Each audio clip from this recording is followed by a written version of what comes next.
Good evening, and welcome back to Savannah by Night, our Vampire the Masquerade Chronicle. As I always like to mention, we have discussed amongst ourselves various safety tools, primarily because this is a heavy game, or at least it very much can be. If any player feels uncomfortable or wants to adjust uh, an ongoing scene, skip through it, or get through it entirely, all they have to do is say so. The whole point is to have fun and not get mired down in bleak darkness, despite it being called a World of Darkness game. On this channel, we also play D&D on Tuesdays in our Hellenic Greece game, sort of a prehistory ancient alien shenanigans thing where we just left the salaciousness of Sparta and on our way to Thebes to perhaps meet the final chapter of that story. However, there are other games and mini-series that pop up on the channel, so please look into our socials, our Discord, and you'll see events and up-to-date schedules there. Does anyone else have any links or plugs or shameless Beat me to it. self-promotion? Yes, I added the event in Discord today, so you can find the deets there. October 13th and 20th, I will be guesting in this year's two-part Kids on Bikes game with our friends at Top Down Tabletop. Come see me play a bratty teenager in 1995. Nice. Anything else?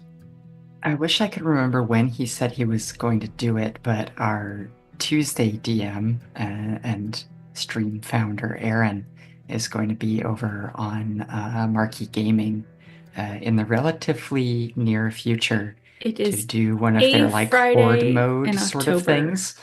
It's super fun to watch. They like to have all sorts of little things that can allow chat participation. Yeah, yeah, lots of fun. We love them over there at Marquee Gaming. So check that out when it happens. Keep your eyes peeled. And I thought I had them on here, but apparently I don't. Oh well. I was going to go check their events, but I can't find the channel in my many, many Discords at the moment. So, Samesies. We'll add that uh, into Discord though. We'll get details. okay. So, if there's nothing else further, let's tell a vampire story.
Last time on Savannah by Night, Cora left the track feeling reinvigorated. She allowed Artem to take the Range Rover to drive Chris and himself back to the Seneschal's home for the day, while she drove her new prize back to Elysium, with Poppy in the passenger seat. Eventually, picking up Tabby on the way and having her crawl into the trunk. Just as Poppy was remarking on how kind the local kindred seemed to be, they were collectively reminded of the limitations of that southern hospitality. A simple misunderstanding at the gates of Wormslow put on full display how seriously the security staff take their job as a gun was swiftly pressed against Tabby's head. Told to get back in the car and go up to the main house, the keeper explained to them the many whys of the issue and gave Cora a bit of a reminder that she had been given the keys and was responsible for a car no longer in her possession. However, it being with the seneschal seemed to alleviate the misstep. This time, Kate received a more sedate, contemplative discussion from a clanmate rather than the overbearing browbeating that being a Ventru has accustomed her to. But it was in meeting back up with Belle that perhaps she was able to put away the trappings of her bloodline and simply talk as two people, at least for a moment. Artem was finally shown the other half of his arrangement with the Seneschal of Savannah. Time, storms, and unfortunately necessary neglect has led to the otherwise once proud estate falling to drudgery and disrepair. Though upon spending some time surveying the totality of it, Artem surmised that, while it would be a lot of work, it was within his ability to mend. But let us pick up at Wormslow itself with our trio. They had arisen for the evening, had a little chat. Texts had been sent and received.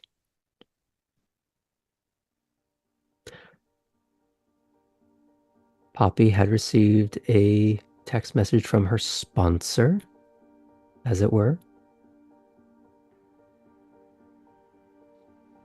Tabby also received one in the intervening minutes from Lila, saying that someone was coming to pick her up at the main house. No, wouldn't be her. She's busy.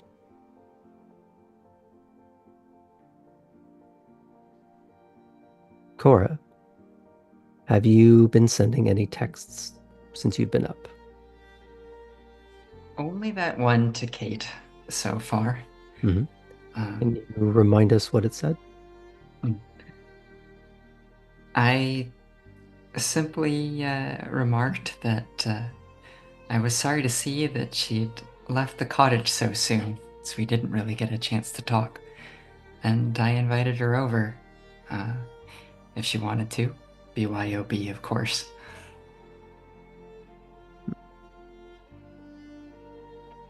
But, where are my manners, though? We're all together and we're all looking at our phones. Oh yeah, we're not really beating the I guess millennial. She like looks at either of you just being like, how old are these people really? Allegations, I suppose. I'm chronically online. Chuckle at that a little. Yeah. For me, it was always business keeping me chained to my phone. That makes sense. Makes sense. I was going to head up to the main house at some point to meet with Nico. Yeah, I guess at some point. I'm guessing he'll text me when he's on the way. I'm a little nervous, to be honest. I don't really know what job he's gonna have me do around here, so but it should be good. Should be good. Poppy's like getting her hair in order as she's saying all of this. I need to head that way too, actually. If you want, we could walk together, or I could give you a ride over there. Yeah, that would be awesome. Either way, whichever. I know you have a very precious baby now. Has Poppy done anything about her outfit, knowing that she has to meet up with Nico? She's put a little more thought into her appearance, and tried to kind of put together a nice outfit with what she has, which isn't a lot, but like she took care to like put on the jewelry that she has, and like maybe some nice earrings to try and make herself look a little more alluring than perhaps she did previously. Is she wearing a necklace set? Oh. You know what? She might. Yeah. So I think she. Oh, this is funny. Okay. So she's put together this like t-shirt jeans combination, very casual, but like well curated. But is wearing these huge diamonds around her neck. There are two of them, I think, right? I think two of them. It was basically this plate of diamonds, effectively. Yeah. And I think earrings as well. I think she has some of those too, if I'm recalling correctly. So she'll do those up and put her hair up for that. She went on a thorough shopping trip. Yes. Yeah, that's a great point. Yeah. So she has this very dressed down outfit, but with this crazy jewelry on. I would say because Cora, in one extent or another, has been around some version of the 1%. You wouldn't be able to know the carats, but you would know some measure of quality when you see it. You know, this isn't just from, I'm trying to think of what the mall brand is in the US. Claire's. Like Claire's. Yeah, I was thinking Claire's and Arden's, which I think Arden's is Canadian. So it doesn't look like something from that.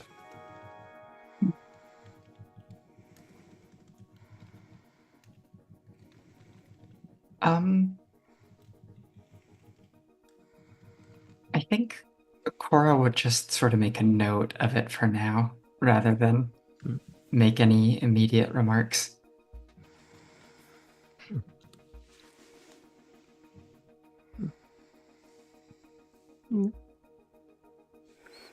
So are you heading up to the house? Yeah. I mean, did you want to walk, or is that like, I don't want to make you take out the car and do that whole song and dance unless you really want to. Walking and driving are equally loved in Germany. Let's walk. Sounds good. I will remind you it is a bit of a walk from the cottage to the main house. Like, how much are we talking a bit? Yeah. Like, how long is it going to take us? Like We're a good vampires, we're not gonna get 40, tired. a good 40 to 60 minutes. Damn. That's a while. Okay. We've never walked it, though. That's true. We have not. No, So we you've don't driven know. it. You've driven it enough times to be able to have an understanding of that amount of time. And Okay. you being a driver for a living, you'd be able to go, that's a good long while. You know what? I'm going to start heading for the door, and then as we go to the door, I'll take out the car keys and go, on second thought, it is a bit of a long way. Just in Poppy case someone's kind of- waiting for us. Yay. I was kind of hoping for that, to be honest. Now, do you let Tabby walk? Do you put her in the trunk? Or do you let her sit on your lap? Or do you like strap her to the hood? Or like, what do you... You got some options here. You just got to pick one. I know Tabby would probably insist on the trunk, but we're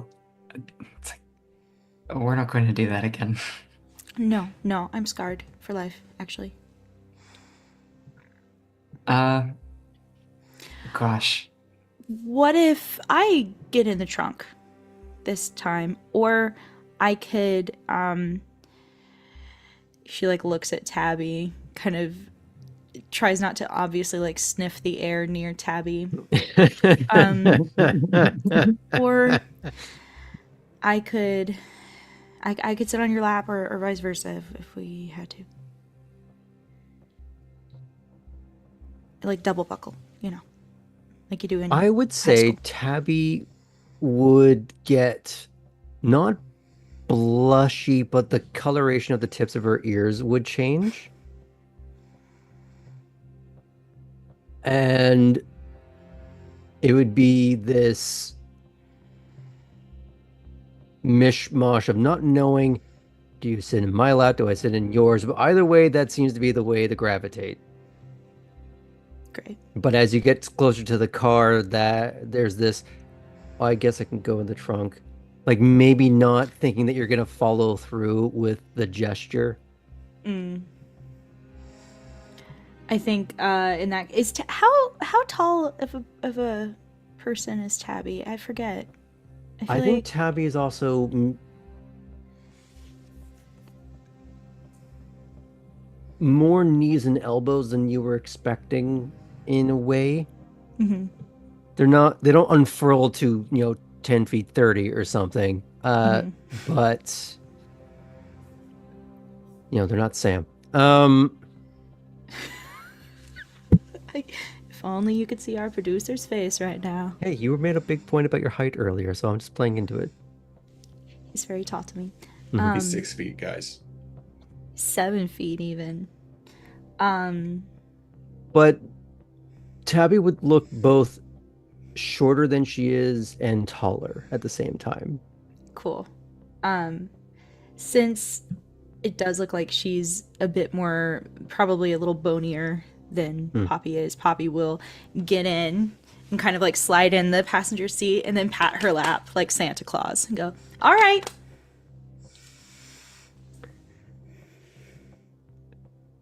There would be this awkward jangling of limbs as they try and get into the car with you, on you. And there's a moment where they don't know what to do with their arms. Do they wrap around you? Do they wrap around themselves? And there would be this somewhat childlike quality of trying to shrink in on their own shoulders and maybe nestle in. Cool. Meanwhile, Cora's been walking this whole time, or what? I mean, I'm just waiting for them to get as safe as they can while we're gonna get ready to drive here. Okay. Once it seems like the amount of shifting has subdued itself, Cora will go ahead and say, and just at least brace yourself on the roof or something. I'm not going to drive crazy, but this is a little unusual. And then she'll get started. Mm-hmm. It is a quiet and I suppose slow drive through the private drive. I'll roll the driver's window down too. Is that your way of saying that Tabby smells a little bit? Or are you just trying to get a nice breeze? I'm just trying to get a nice breeze. Okay. I had to check. You're able to enjoy a little more of the night air, some of the sounds, though they are overtaken by even the lowest rumble that this engine can produce. Did Jimmy mod the exhaust, or is it stock? There's a bit of a mod, but it's not anything too egregious. It just has a little bit more of a flaring to it. Okay. Interesting. So not like a Borla, probably. Yeah. So you probably would know how to adjust it when you have some time. Mm-hmm. It's almost like it was maybe put on by someone else who knew what they were doing. Well, there's probably some other mods that are, there's probably some other mods that he slapped together himself, or he at least bought himself and didn't consult anyone smarter. I like it. You gotta Uh, experiment. mhm. Sometimes you gotta fail before you succeed. Like the gear knob is something gaudy. Perfect.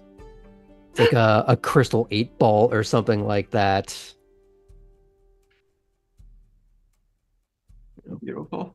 Like off-brand Swarovski, that kind of thing.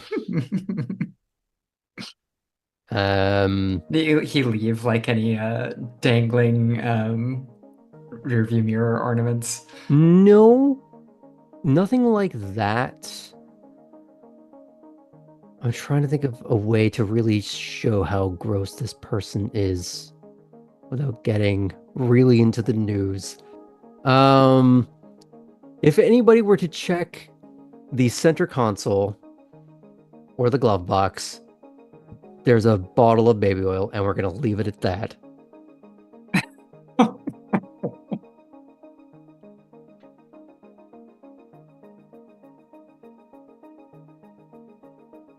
Uh, Jimmy's well, he's no longer in the picture. We're gonna leave it at that.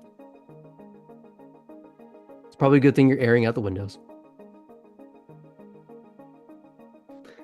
So, it's not a very long drive, but you are taking it slow because of the additional passenger and trying to enjoy a little bit of the night and still not maybe entirely used to the road despite the fact that it is straight, but there are no other lights other than what you put out there.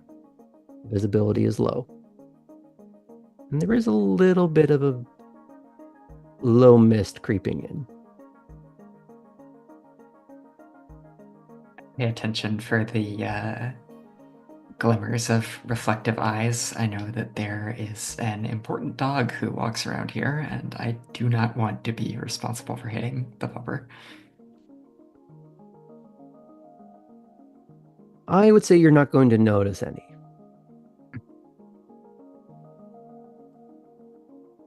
Probably because if they are there, they're smart enough to stay away from that. Hopefully. Now, you do get up to the house. You do have a bit of time to kill because you are relatively close, as you are on the same property. If you are meeting anyone, it's going to take them a little bit longer to get there. However, in that time, Cora, you did receive a text. You probably didn't check it until you got out of the car, I would hope. I'm a responsible driver. Mm. I like to go fast, but I do it in an honorable way. Fair enough. When you park and you're able to check your phone,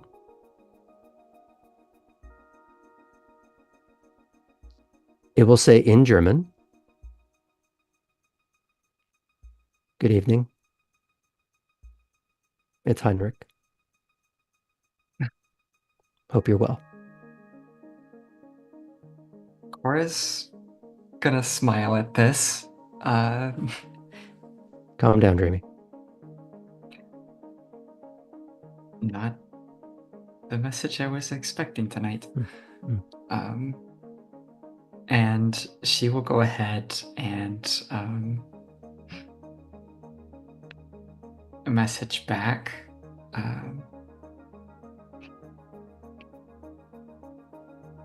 I see you decided to give you my number after all. Doing well. Nice to hear from you.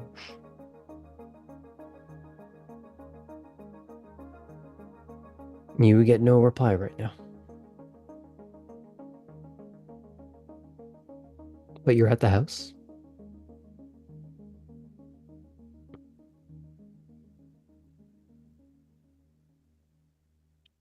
Do you get out? Do you just sit in front of the house, or what are we doing here?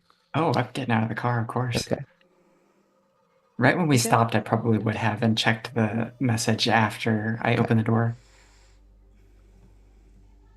I would say Tabby would have this awkward pause of not knowing, do I jump off of Poppy?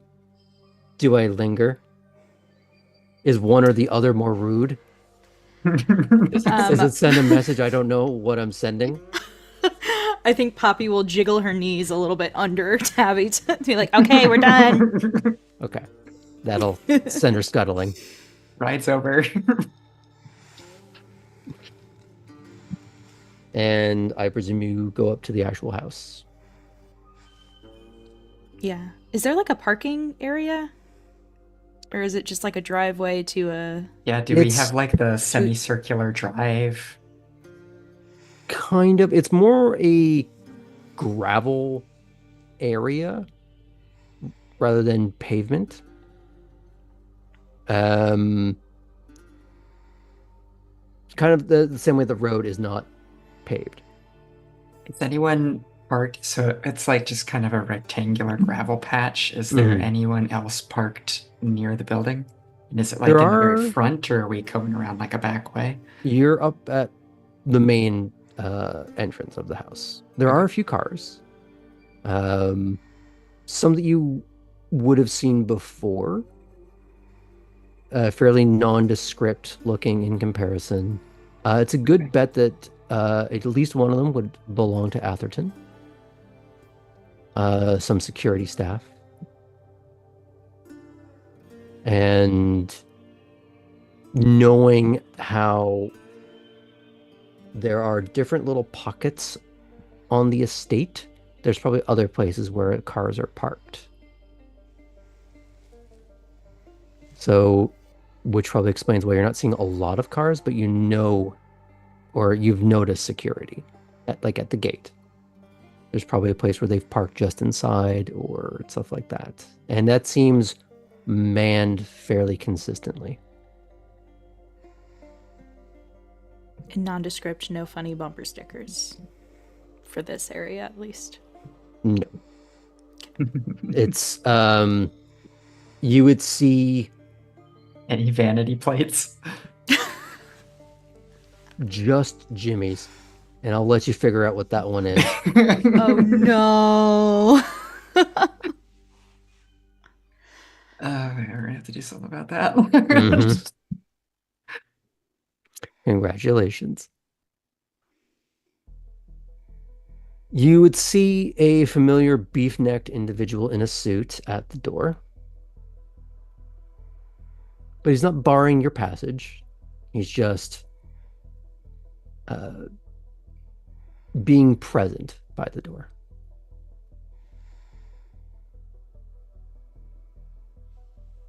Do you say anything to him? Do you acknowledge him, or do you just walk on by? I'll say hi. Like, Good evening. hi, how you doing? Evening. I'm waiting for a friend of mine to swing by and pick me up, and he said just to meet here. Is that all right? I have no opinion on the matter. Awesome. Love that. Love that. You don't need to explain to me your business. The house Really? is open to all of your kind to meet. It's I don't very need to be privy nice. to the details. Okay. What's your name again? Bruno. Bruno. I'm so sorry. I knew it and then I forgot it. Thanks, Bruno. Appreciate it. I'm Poppy, but you probably already knew that. And she kind of like walks in. Now, does she walk in as she's saying that a little smugly, a little sprightly, or nervously? What's the vibe she's trying to sell with that? I think she's genuinely just being kind of friendly, being like, "You're doing your job. Good for you. I hope to have a job too someday." Walks in. Like it's not very she's not trying to get anything out of the conversation other than just saying like that she's happy he's here, I guess. Mm-hmm. He has nothing but a stony expression to that. Cool. It's a little Buckingham Palace guard-esque where it's just, Challenge accepted. Good to know. Thanks, Graham. You remember what happened last time people fucked around with security here, right? Yeah. And the time before that? Yeah, well. Okay. Okay. Okay. So the three of you head in. Unless anybody would like to antagonize the guard. No? All good? No, I don't think so. Okay. I'll let my actions correct for our previous interactions.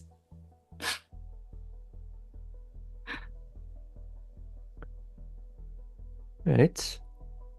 So you walk in and it's fairly quiet.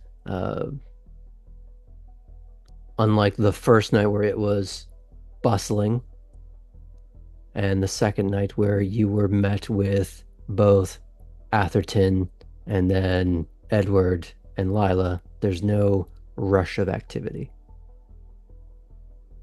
Atherton does find you, however, swiftly. Oh, well, good evening. How are we doing so far?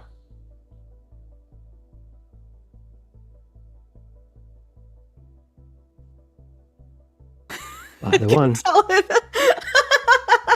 I could tell if you were about to say something. Being very courteous. I know, we're like, and letting after each you. other, like whichever. I'm Well, okay I do either way. appreciate the standoff, but one of you needs to start speaking sometime in this calendar year. Time is passing us by. Well, you got me. Uh, good evening. Poppy needed to ride up to the house, and I was the person to do it. And I did want to apologize for our arrival last evening. I know it was less than ideal. I should know better than that. And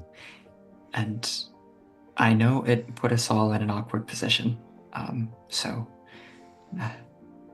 I know I promised to correct it before, but truly, if there's anything that I can do to smooth things over, I'd like to make sure that you know that I'm available. Well, that is very good to hear. I will say that simply fessing up to the issue and some contrition, by and large, ameliorates the problem. There's no grudge to hold over it. However, if Mr. Autumn does not deliver the car within short order, that might be a different conversation we have. Poppy's gonna take her phone out and just quickly I'll make sure that he understands that as well. And text Artem, hey, Atherton's gonna need the car soonish. Just a heads up. Smiley face.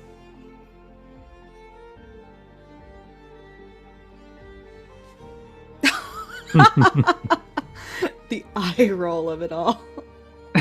Is he like mid holding nails between his teeth as he's trying to fix something at the moment, or? Probably, yeah. Okay. Though I guess he does have a plan to leave tonight, so Probably. we'll see. Probably getting started on something. Yeah.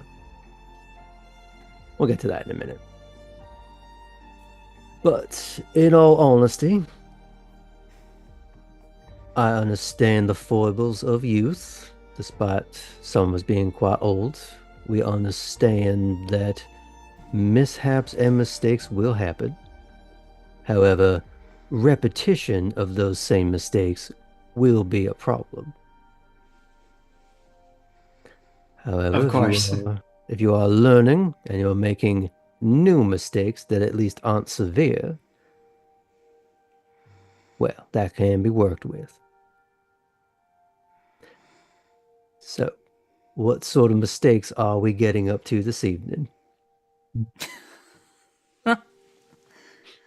Well, I'm waiting for my friend Nico to pick me up. He texted me to meet me here. So I'm not quite sure. Nervous. I'm sure you will find out soon enough, my dear. And for myself, I haven't decided. I'm a bit of a free agent tonight. It's a nice feeling. One I got used to in Frankfurt, I think. So I'm going to enjoy it a little bit longer. Well, if you're keen to stick around, you and I could discuss a few things. Excellent, of course. And Ms. Mohn. And there's a discussion that she's going to be picked up by someone as well. You want to say something there, Sam? Or okay.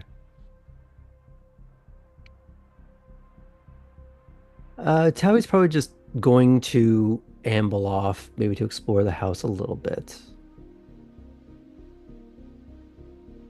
Would you two like be shown to a parlor or something, or would you like to simply explore the house, your own devices? Poppy, have you been to the library? No, I don't think so. Are I'd you love to. interested? Yeah, absolutely. May I show Poppy to the library? Oh, please be my guest. And that's what we'll do. Books. Tabby, are you interested too? You're sort of skulking off. There's a certain amount of hesitation and reticence. And you get the impression that because Lila's not the one picking up Tabby, that now there's an apprehension of who is. Okay. So they're gonna wait near the door and probably make Bruno or attempt to make Bruno uncomfortable. That all feels on brand for Tabby, Yeah. so I think that's a great idea. Yeah. Mhm. So we'll just off-screen Tabby now, since Tara won't be joining us this evening.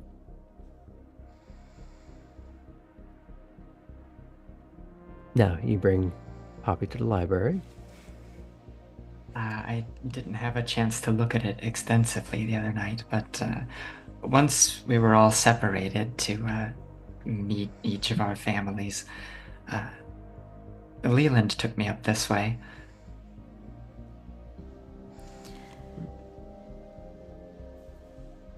What is Leland's role again? Do I know that? Would I know that? Oh, sorry, whose role? Leland in the hierarchy, or is he? You would not have met him. I would not have met him. Okay. So Poppy would probably ask, and who is Leland? What does he do? He's one of our. From what I understand, he helps us understand ourselves.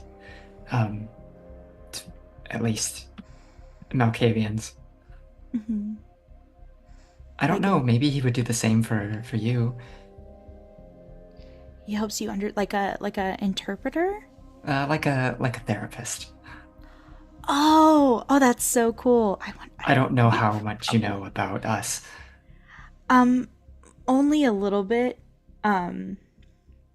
Sort of. Not a whole lot. And Poppy kind of like fidgets with her shirt.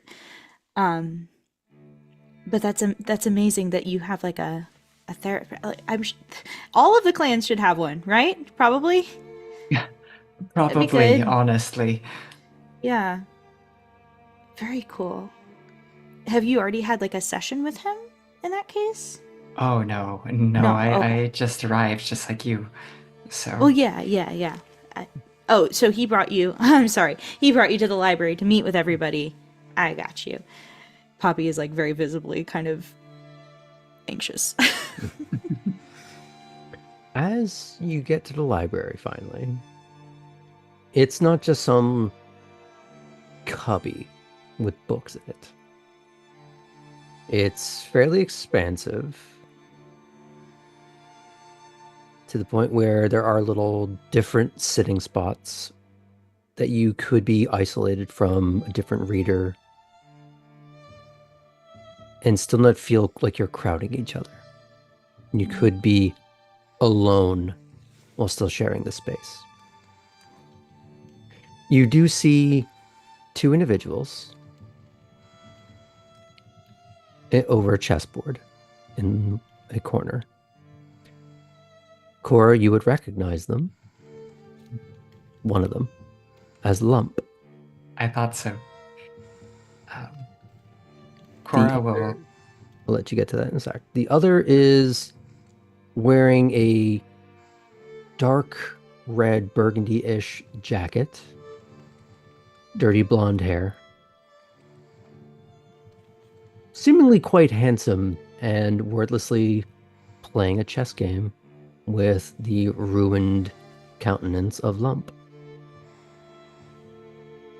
We'll lean into Poppy and say, I expected Lump might be here. I met them the other night. I don't know who that is. Oh.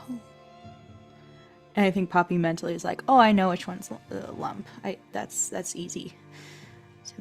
See, do I recognize the person at all, or No one would. Okay, cool.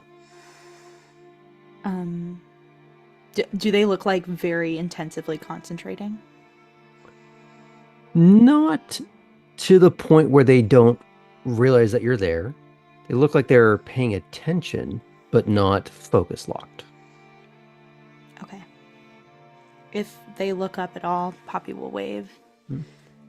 You can't see the dirty blonde's face because he's facing towards the corner in the wall. You do see Lump, but the way that their face is, I guess the easiest way to put this, configured, is that it's hard to ever see if they're looking in any one direction. It's almost as if it's dark pits and like teddy bear button eyes at the bottom of that. You can't really tell a sense of direction. It's almost the opposite of old paintings where it always looks like it's following you. These don't seem to comprehend one direction or another. And yet they do seem aware. Do you go over and say anything? How would you like to? I think if it looks like they're not engaging us, Poppy will not engage them, and we'll look around at the library, at the architecture books, anything that Cora wants to show. It's funny. Cora will make sure that their path goes a little bit closer so that she can say,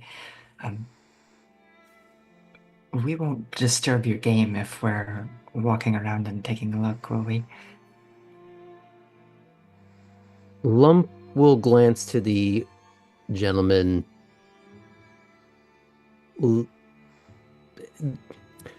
Like Michael Keaton's Batman, there's not a lot of neck movement. It's more exaggerated intentionally so that they can telegraph it.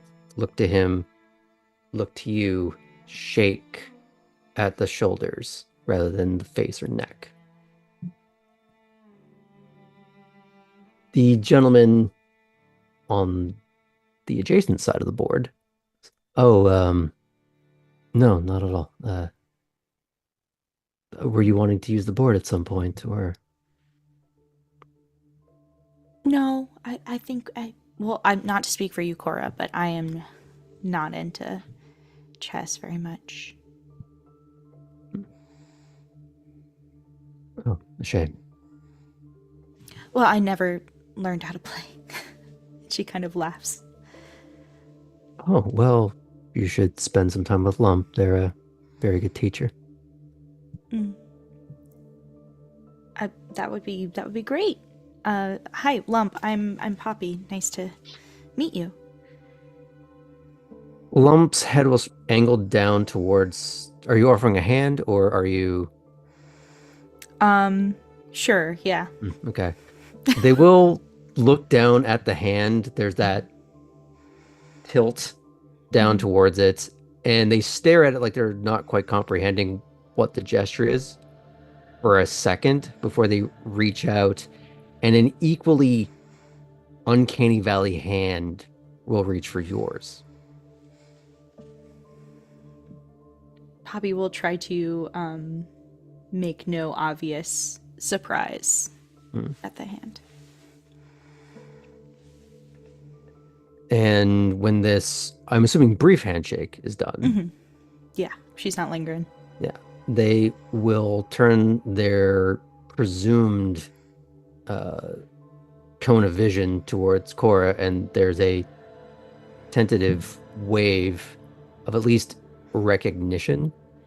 Cora will say, Cora, I know we met the other night, but I don't think we ever exchanged names, or at least I can't recall.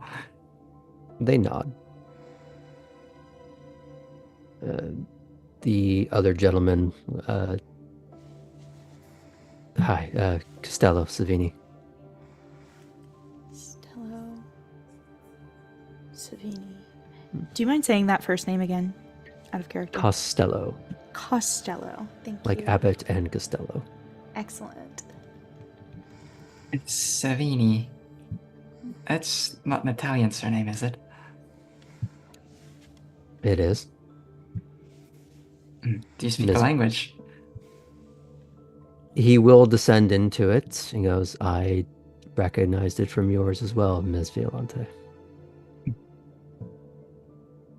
Cora will respond in Italian too. I won't carry on this way, so I'm not rude to our friends. But it's fantastic to meet you. And, well, for one thing, does Poppy comprehend Italian? I think she may have spent some time there, but probably not enough to understand every word. Maybe a couple of words she could pick out. Like the niceties probably or something she Yeah. would pick up on, but Yeah, full conversation probably not. exactly. While there's this brief back and forth, there's this seeming impatience from Lump, who is angling the head, looking at the board, angling the head, looking at the board.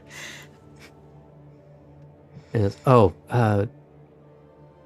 sorry, Lump, would you mind if I have a moment? And you can show We're Poppy. accidentally causing problems again. Would you mind showing Poppy a little bit about how the game works? And he's going to look at you to see if you're okay with that. Sure. I don't know if I'll be able to stay long. I am waiting for somebody, but I mean, yeah. Sure. Okay. He will vacate the chair, and if you allow him, he will push the chair in for you. That would be nice. Thank you. And Lump is rapidly resetting the board with no seemingly outward sense of begrudging. It doesn't seem to matter if they were winning or losing. They just wanted to play the game. Cool. And Costello will sidestep a little bit with Cora. Not leaving the library, but giving each other a little bit of a silent moment within the library. So I missed what exactly brought you here. Change of pace, really. Frankfurt was my first city, and I'm fairly young, so it was time for me to strike out on my own. Yeah, I can understand that. And you're Italian, like from Italy Italian. In a way. A couple of generations removed, but That's what Cora figured. I guess. haven't really been And so then is Savannah your home for a while? for a few years now. Not where I'm originally from, but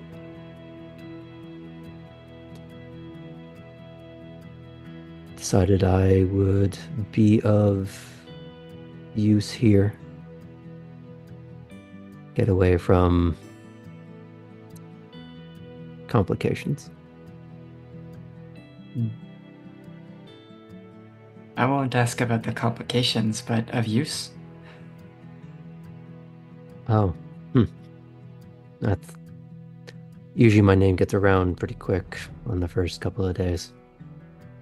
Suppose I've gotten used to I'm that. sorry to say, I think people have let you down. I haven't heard it yet. There's when you say when people let you down, it's like a breeze hitting rock.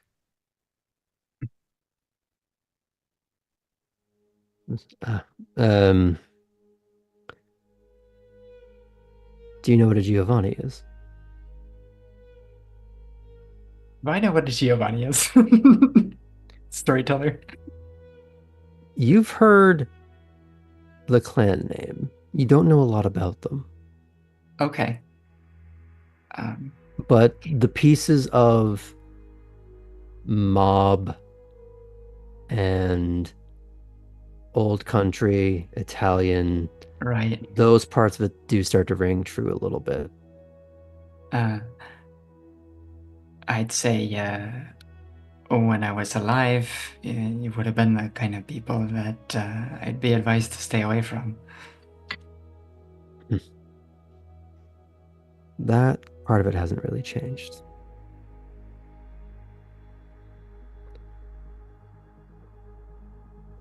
Typically, Lump is one of the few people I get to interact with regularly. I see. Hmm. They seem like a decent person. At least intellectual.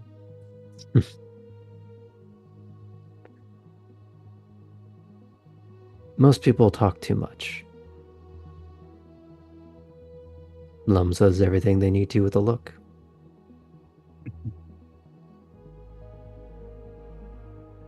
That's a good quality. Well, if nothing else, they're a good listener.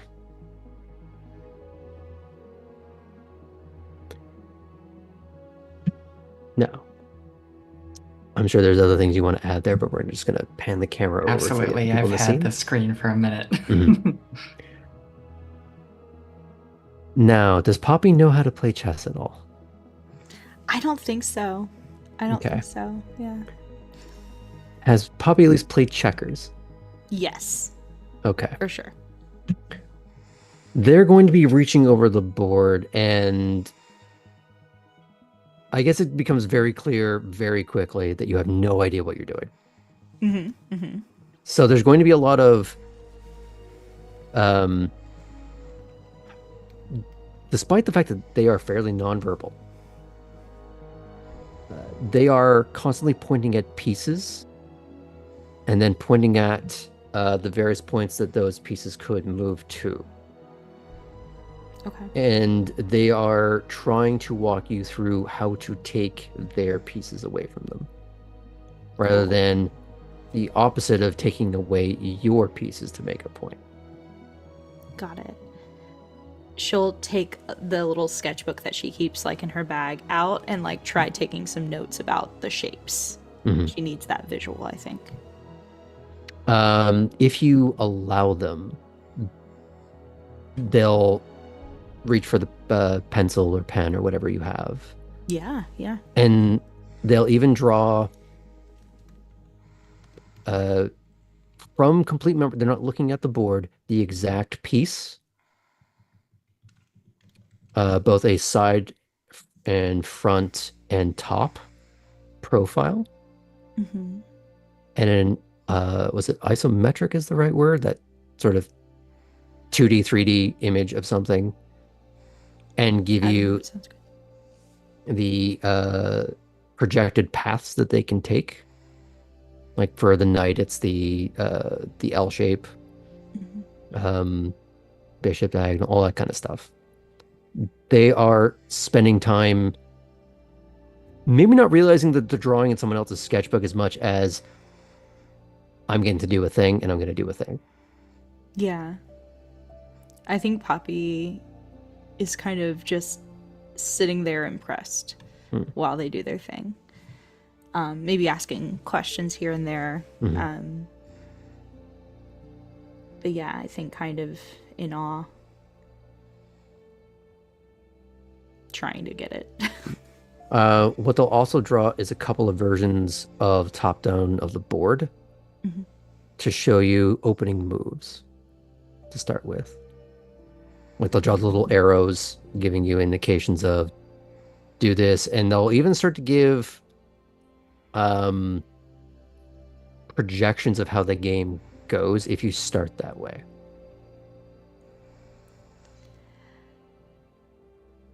Poppy and Helena just had a really cool idea for a themed party with a like special electric dance floor chessboard where there are only certain, like when you move certain moves, certain things happen in the space, and Poppy like maybe will like grab the book really quickly and just like flip to a random page and just kind of like write like a couple things down and hand it back, be like, sorry, constantly coming up with random things.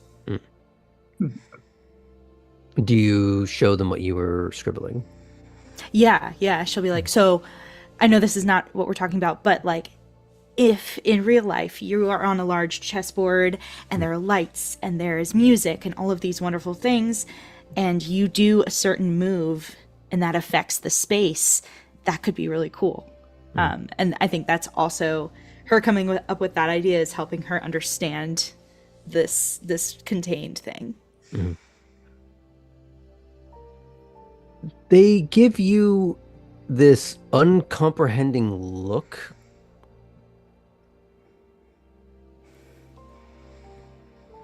And there's a head scratch.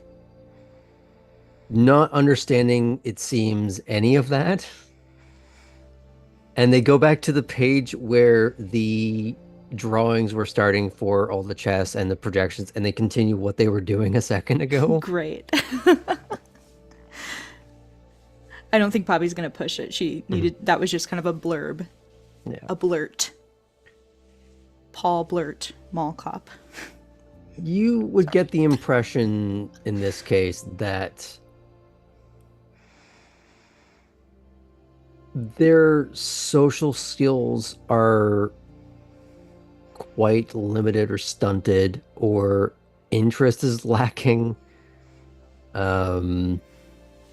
If you recall, Tabby seemed quite put out by not being able to go to dance parties. And this person is seemingly worse off. So they may not really understand or may not care. And whatever it is just isn't for them. Got it.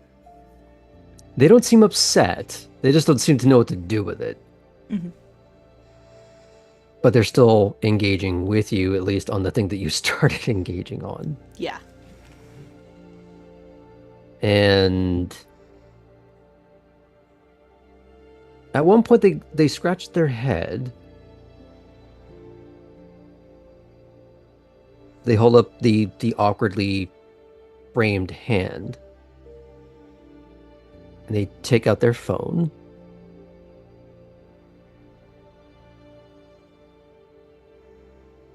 They pull up a chess app on their phone.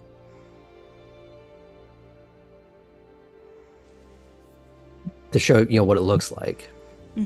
And then they take out the note app on the phone and go, would you want to play sometime? Yeah. She'll get her phone out and like download it from the App Store. More importantly, do you trade contact information? Oh, yeah, absolutely.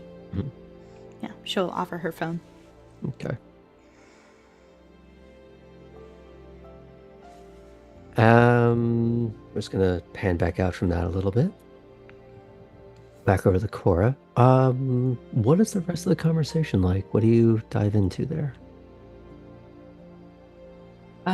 Well, I want to know.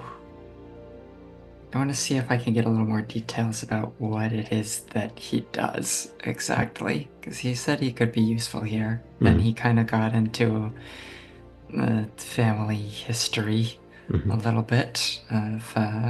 So what do you ask?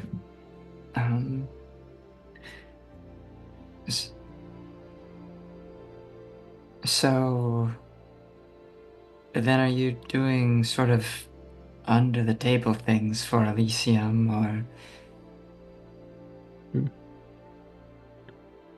You don't know what we do you? I haven't got a clue. I thought you were like, the mob. Um, that is one way to think of the family. But we're known for, amongst other things, raising and manipulating the dead. Oh, like in the way other than we're already raised from the dead. I'm sure someone explained to you that anything you've read about in pop culture your entire life probably exists. I had a lot of those questions starting out. Exactly. Hmm. Okay, if we're real. What about everything else? Zombies, spirits, or ghosts, if you want to call them that.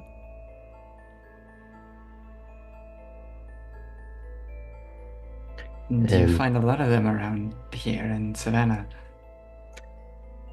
there's a reason why it's called one of the most haunted cities in North America.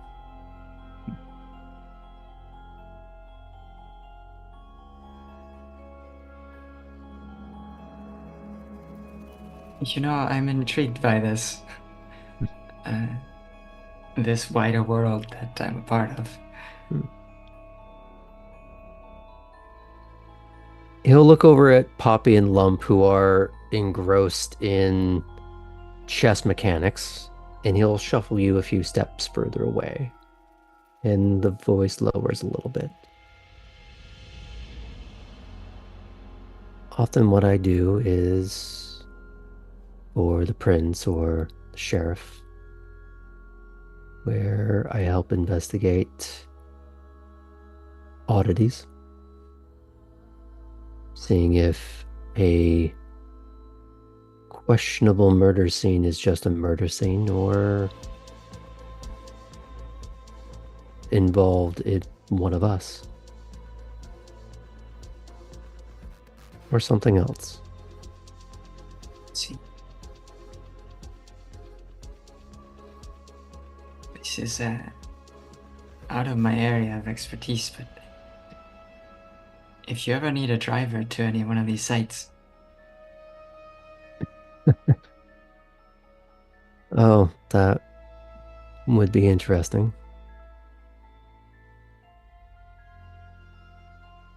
Hmm.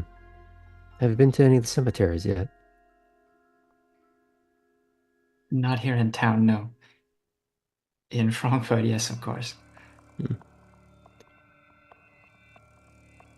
Well, if you don't mind walking through the mist and seeing how spooky things can really get here. I think I can handle it. Might have to get your contact info then. Of course. And Does he pull out his phone, or? Oh, yeah. Okay. It's And very is it like quick a and hand efficient. it over to me sort of situation? Nope. Okay. This is one of those Tap contacts.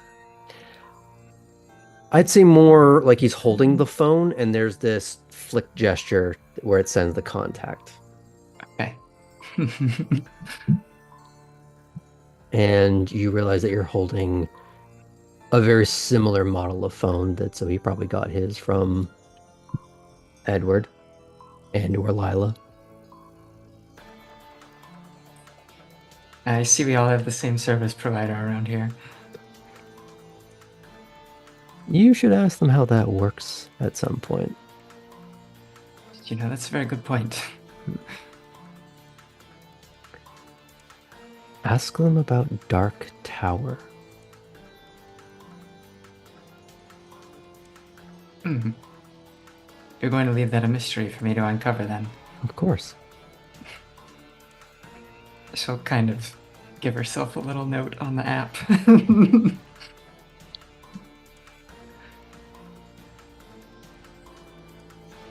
As a little bit of banter goes by, a little bit of maybe virtual chess, or at least a bit of banter, Atherton will show up. Oh, Miss Stewart, Yeah. Hi. Mr. Roush is here for you. Great. Thanks, Lump. This was fun. I'll message you on the chess thing. Now, here's a quick thing. Have you messaged Lump since you've traded contacts? On the chess app? Either chess app or the phone itself. Well, she handed her phone Mhm. to them. Did they offer their phone to her? There would have been a trade if that was something you went for. Oh, then no, because the contact information would be in there. It's Poppy's understanding. Well, Or what are I you mean talking about Nico? for Lump, would you have sent any messages to each other while you're communicating about chess to be more communicative rather than just waiting on gestures? Oh, yeah. In that Okay. case, if that seemed to be a way that they wanted to communicate. It did seem like it was quicker and easier in some ways. Yeah. I wouldn't say broken English, but it's much more there is grammar, but how do I put this?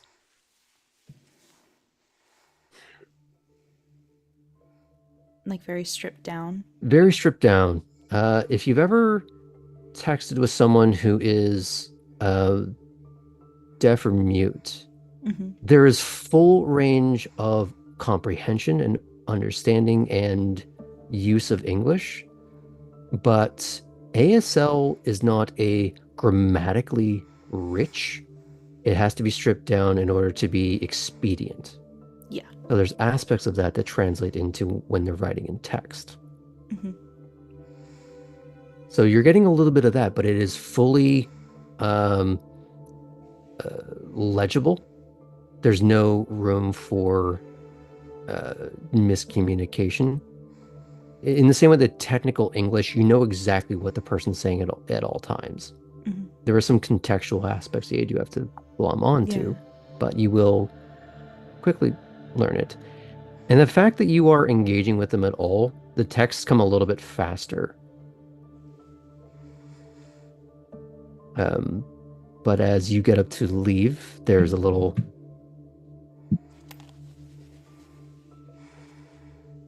She'll wave and head on out. Okay. Oh, well. Costello will look to Chorus. Well, I should get back to my chess partner. Of course. It was great to meet you. See you around, Cora. See you around. Ciao. And he goes back to his seat.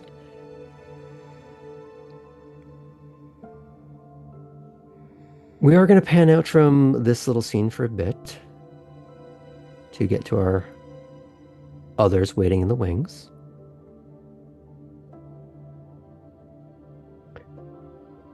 We're going to pick up with Kate.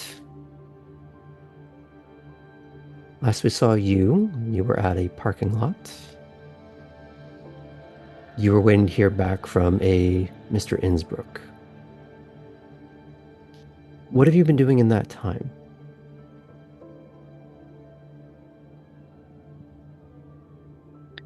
I got the text from Cora. I am mulling it over. Haven't responded yet. If I haven't heard back, I'll probably head home for a few minutes, do a little more unpacking, and see if it gets to be like uncomfortably long into the night, then I'll probably go out and find something to do. Okay. Or reach out to someone on my phone. I'd say it's probably another 40, 45 minutes from when you saw Belle that you do get a text from Innsbruck.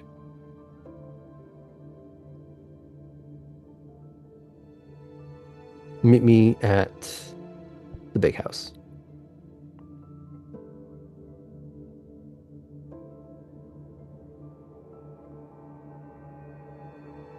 Okay, Innsbruck told me to wear something I could get messy.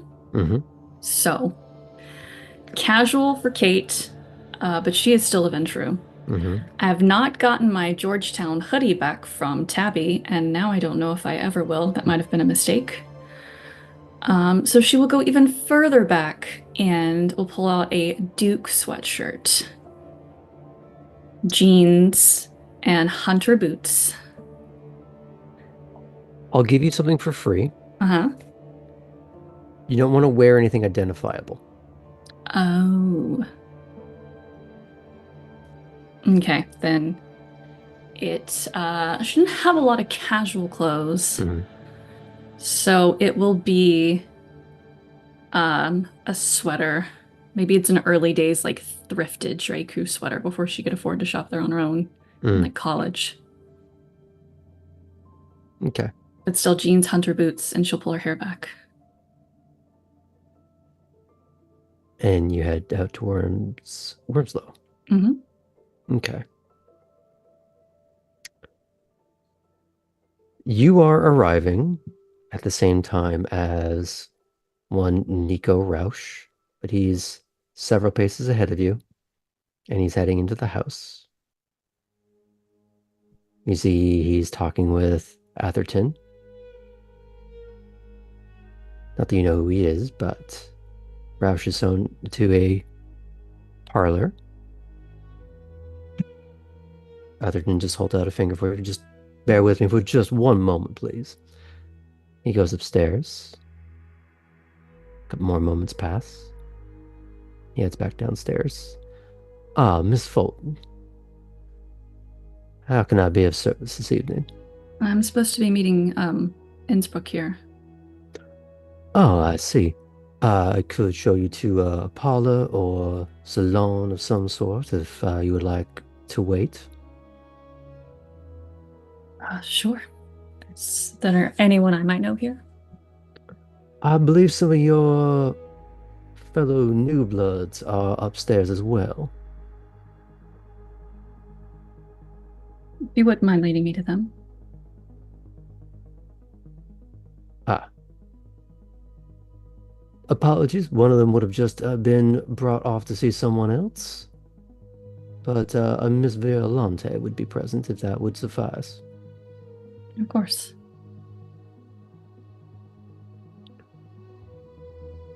He'll bring you upstairs. And at this point, I would say, Cora, you're probably leaving the library, so you can bump into each other in the hall.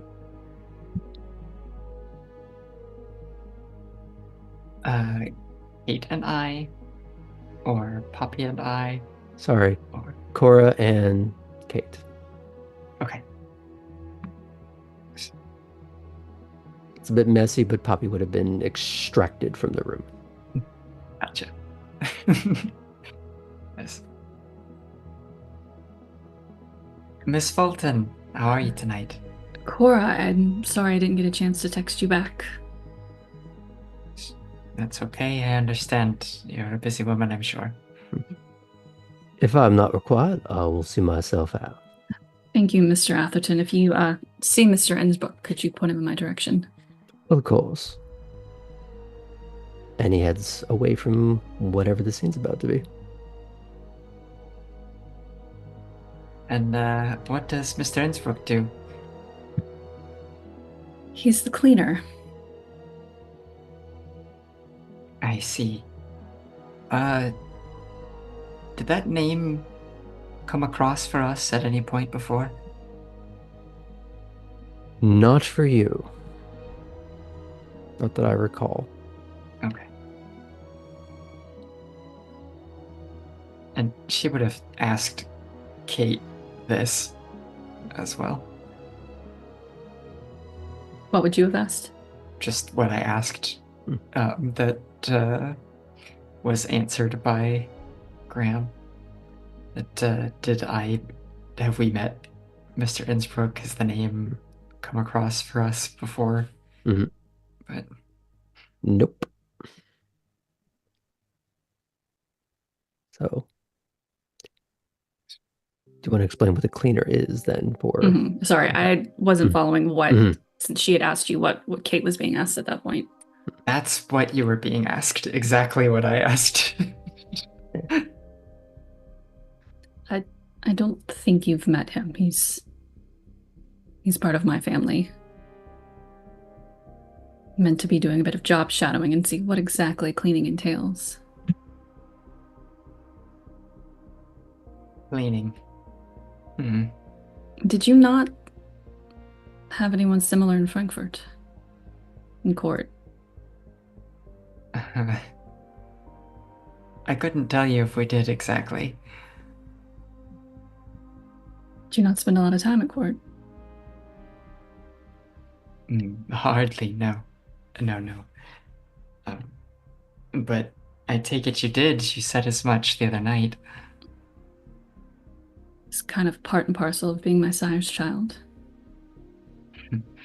But you wouldn't mind sharing, how does a seneschal's child not go to court? It's interesting, right? We both have important fathers, you could say. But I think Vesper's a little less father than boss. oh, I see. No, that isn't how I think of Essen at all.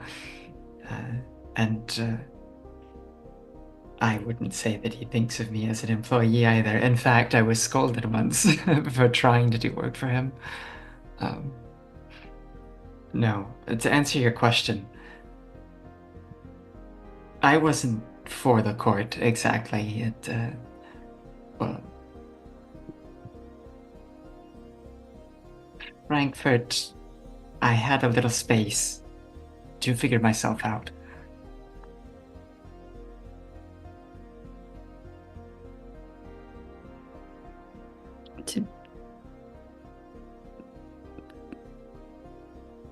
Trying to find the right words to ask it politely, to figure yourself out in all of your Malkavian nature. It's part of it, yes, but just adjusting to this new life that we have, if you can call it that.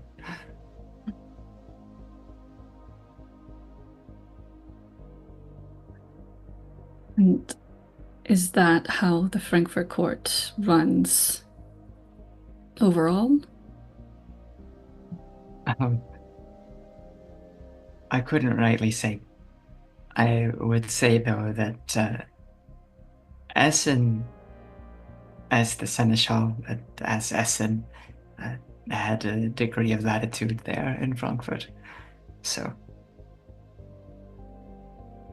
you never even met your prince?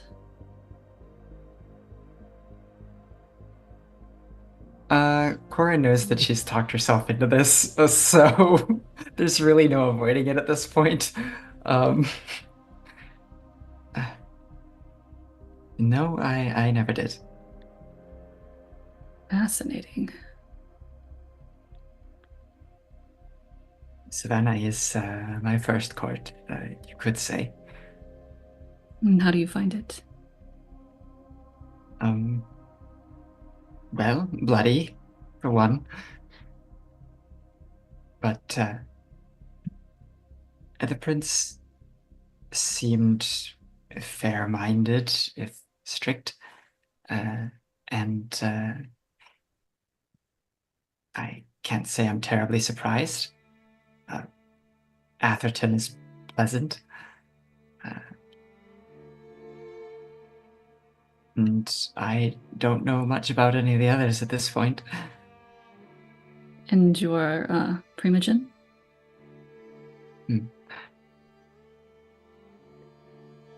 She strikes me as someone who knows how to get things done, how to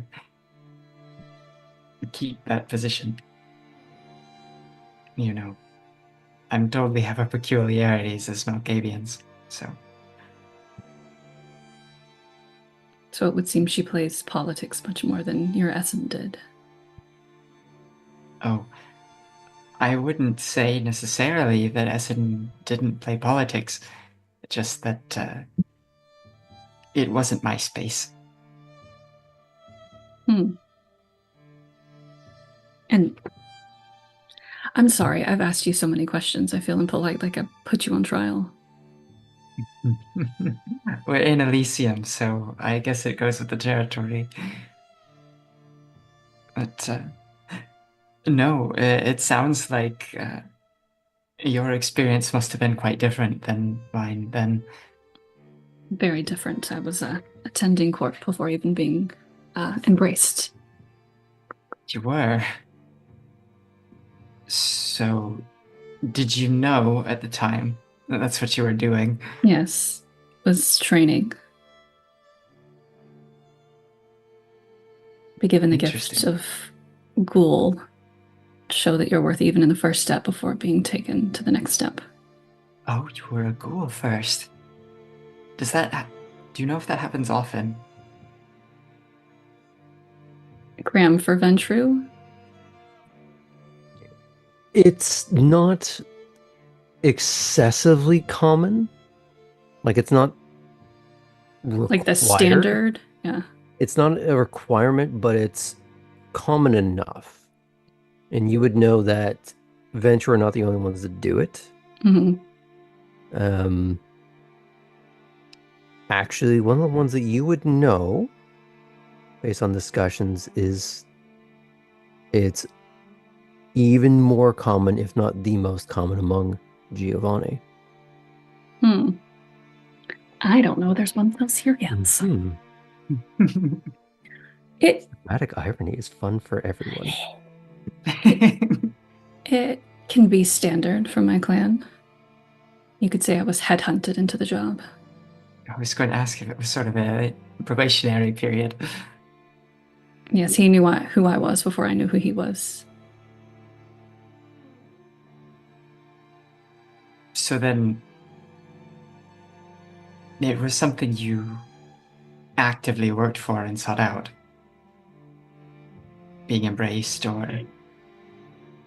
No, I wouldn't say I sought it out. I didn't know it was a choice until it was presented to me.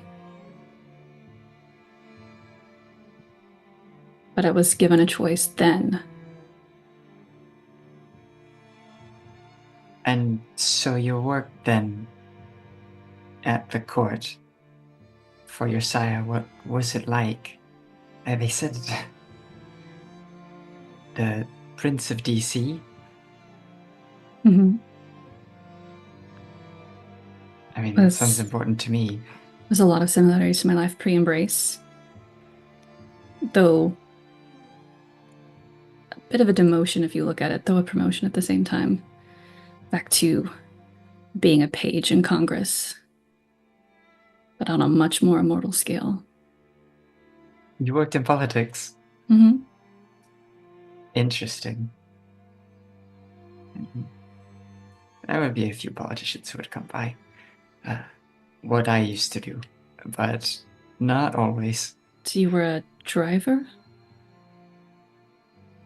Something like it, yes. Though I imagine maybe not just picking up politicians and tinted windowed cars. No, not that so much. A more,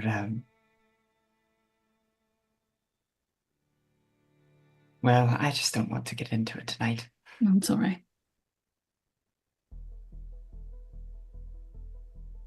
Graham, I know I speak Italian, but am I familiar enough with it to pick up on Cora's last name?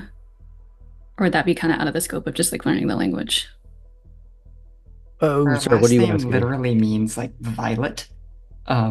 So it's a color.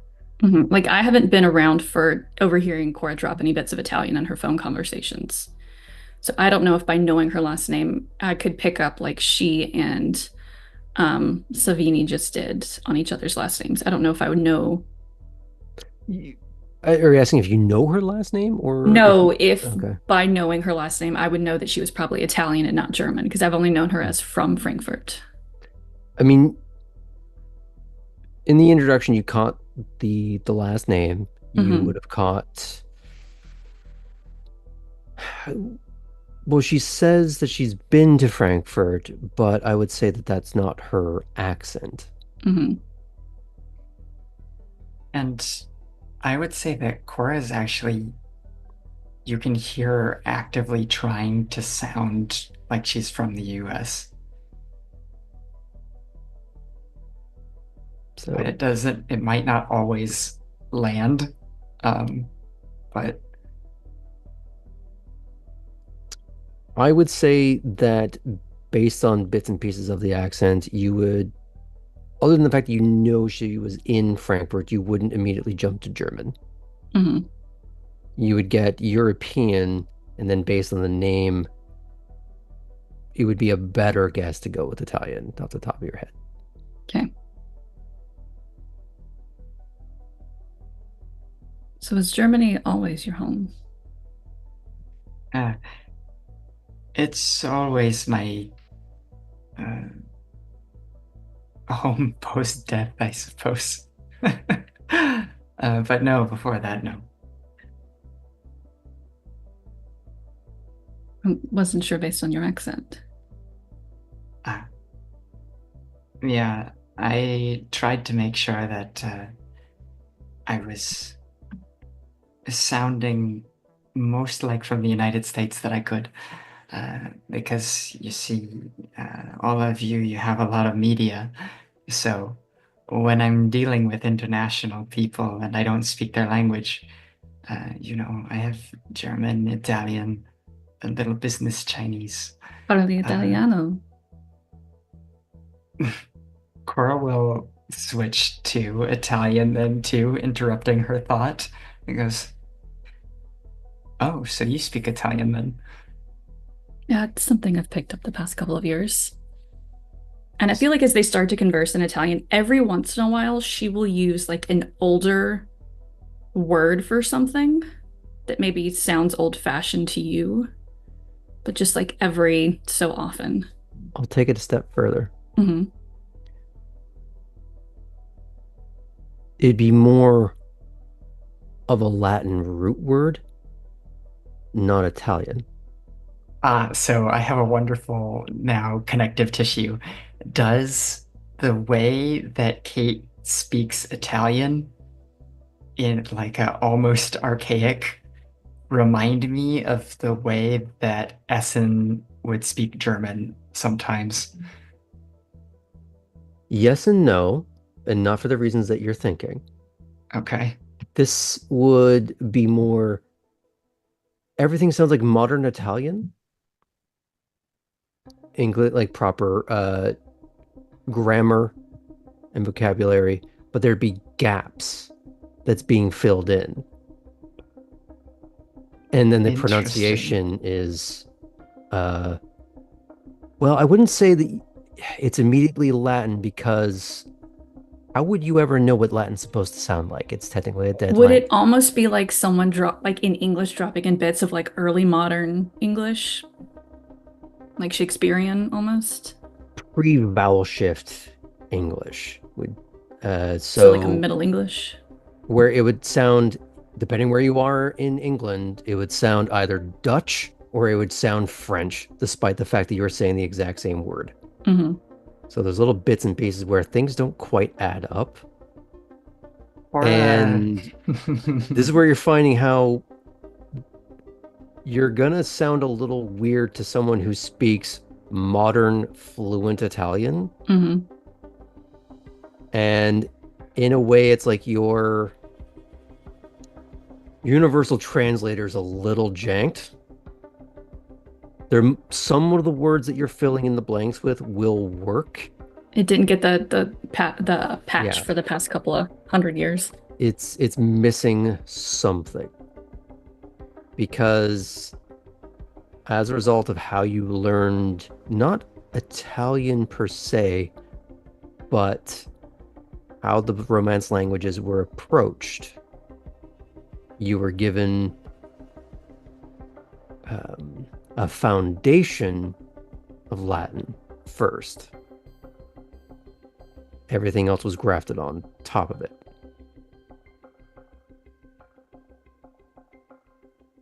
No, your Italian's very good, but sometimes I have to wonder, are you trying to speak Italian or speak Roman? Well,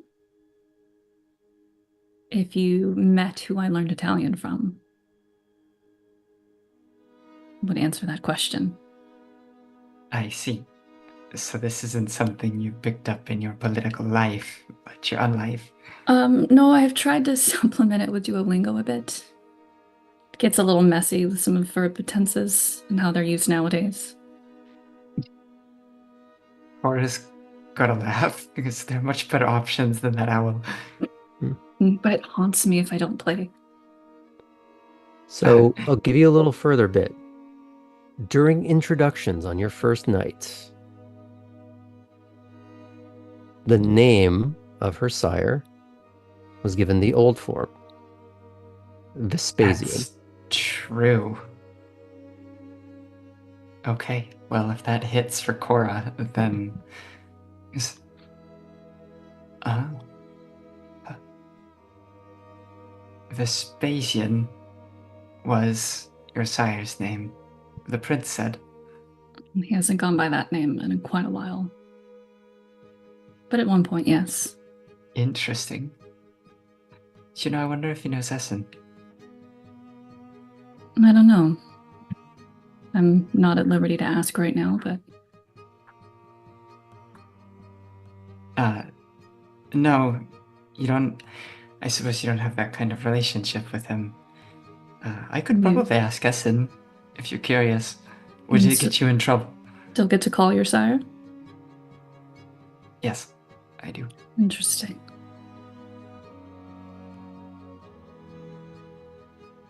I mean, that's not up to me then if you want to ask, be my guest. I'll do it later.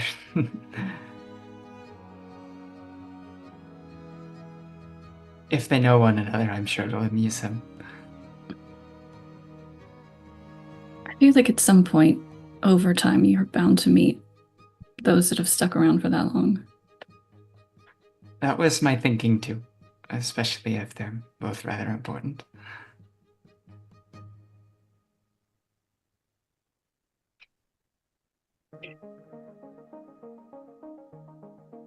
Atherson still hasn't come back at this point, and I don't have any messages from Innsbruck or anything yet. You actually do get the interruption of footsteps. And Mr. Innsbruck does come into view.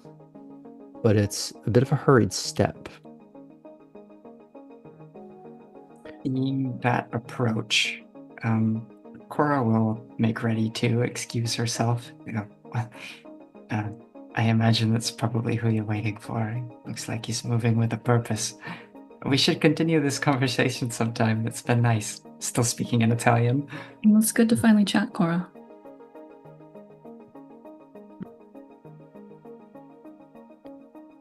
Do you walk away from Innsbruck's approach, or do you pass by him? I'll pass by him. Cora's Okay. that kind of person. Okay. He will stop his stride, and he will address you. Miss Violante, was it? That's right. Mr. Innsbruck. Oh, good. You heard my name. I take it you've been told what I do, then.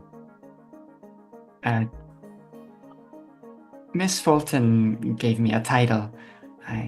What it is exactly, I'm not certain, but I'm smart enough to guess. I do apologize. I am in a bit of a hurry, but I'll give you the brief version. I help clean up messes on our side of the fence so that they don't spill over to other fences.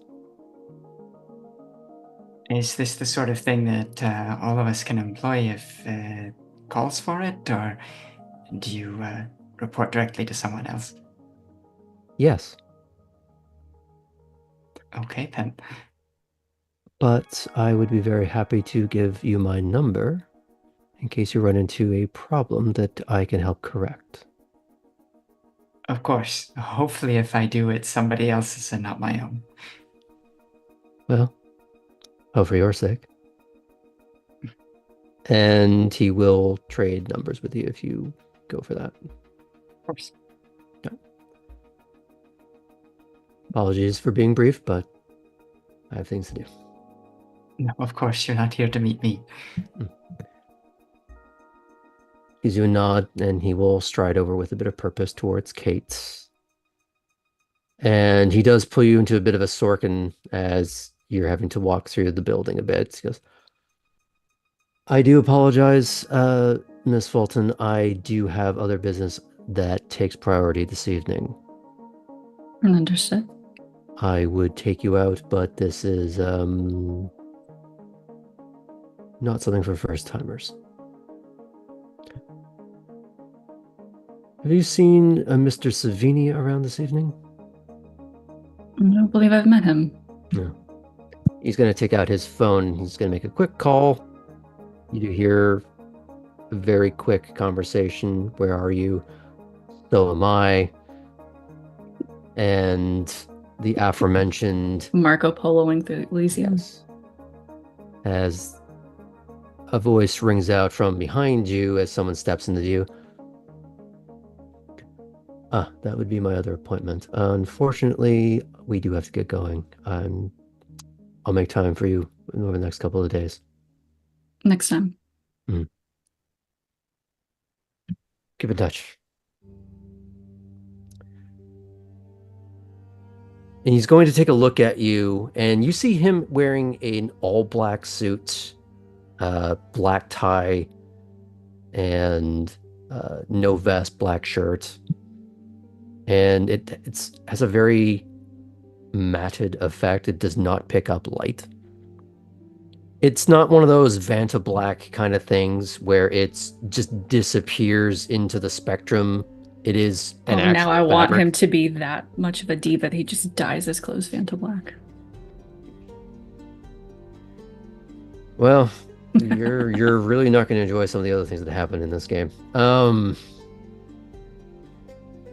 We'll get to that later. But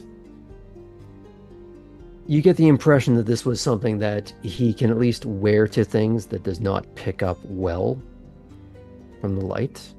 He's going to look at you and say, very close. Get yourself a non-reflective dark jacket. Doesn't matter the color, just dark. I'll do. But this was a good start. It'll do in a pinch. While you're at it, gloves.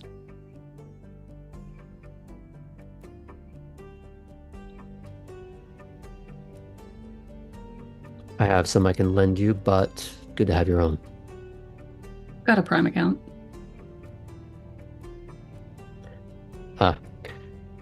He'll just smirk and he'll walk away. He, in the distance, will give a slightly curt acknowledgement of Costello as they walk out of the building together. Leaving Kate once again a bit adrift. But there are other people in the building, which we will get to afterwards. Okay. We're going to pan out to the person that's also in the building. And as we're wibbly-wobbling just a little bit, back to Poppy being escorted into a familiar parlor where she met her primogen. You see from the back, in a silver suit, black turtleneck, one diamond-studded earring, hands in pockets as he's inspecting the decor. Maybe not seriously, but more killing time. And he looks over his shoulder. Ah, there she is. Hi, good to see you. Good to see you. Thank you, Atherton. Of course, if there won't be anything else, not at the moment, thank you. Give each other a little nod, and Atherton disappears wherever he goes. So, So, how was it? How was the track? oh, it was brilliant. I had a great time. It was a definite needed celebratory moment after the bloody entrance, let's say. I imagine you needed a little bit of a mental vacation even before that. Why do you say that? Papa, you're here. Yeah. Yeah, no, I definitely needed a mental vacation for sure. Well, I have 2 things to show you. Do you want to get out of here? Absolutely. Good. Okay. I got one rule. Mm. Despite everything you've been taught and everything you've seen me do, Uh-huh. and he's lowering his voice as he does get a little closer to you, his hands still in his pockets. No stealing. Mm-hmm. And she Oh, kind of like shows no. off the jewelry just a little bit. He did see it. He just... Oh, that is magnificent. Thank you. Thought you'd appreciate. It's a good touch. It's a good touch. Thanks.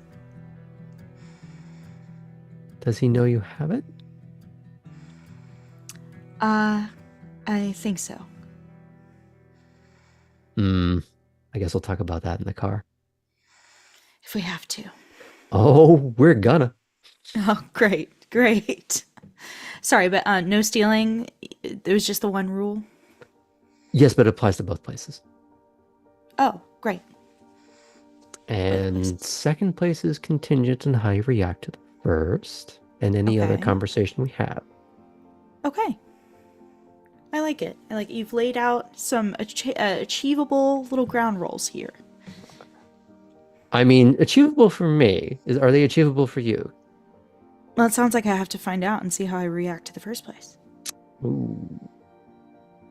I think you'll like it. Okay. I think you're really gonna like it. That's the part I'm worried about. That I like it. Shall we? Huh. Oh, yeah, we absolutely have to go now. He's gonna lead you outside and chirp. And he leads you over to, oh God, what is this car gonna be? Because this has to be extravagant and ridiculous. And I'm thinking the nouveau riche of sports cars, which would be hypercar. Cool. I'm gonna go with whatever Pagani is putting out these days. My first thought is a Pagani Zonda, but that's a very old car by today's standards.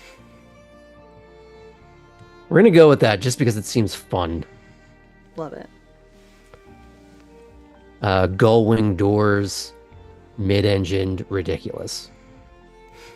It's the kind of thing that would have gotten rejected from late-stage Lambo for being too ostentatious and vulgar. The kind of thing that probably should have like machine guns drawn on it on a kid's like play sheet or something. It's ridiculous looking. It revs to life. You can hear fire coming out of the back. Oh, great. And it doesn't J-turn. Or at least he doesn't make it J-turn. But it does skate out. There's that kick of dirt and gravel. That momentary in-place torque as the car, he's putting the gas down, but it stays in place for half a second. And you take off.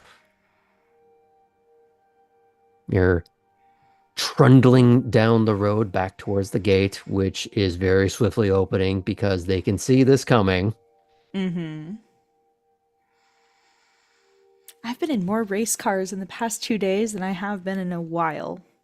Or ever, I should say. Are you saying that to him or just Yeah, Helena? no, Okay. no, Poppy will say that. Okay. Well, as he veers onto the main road and heading into town proper, how did you get to town? Uh, train, Amtrak. Was that your first option or your only option?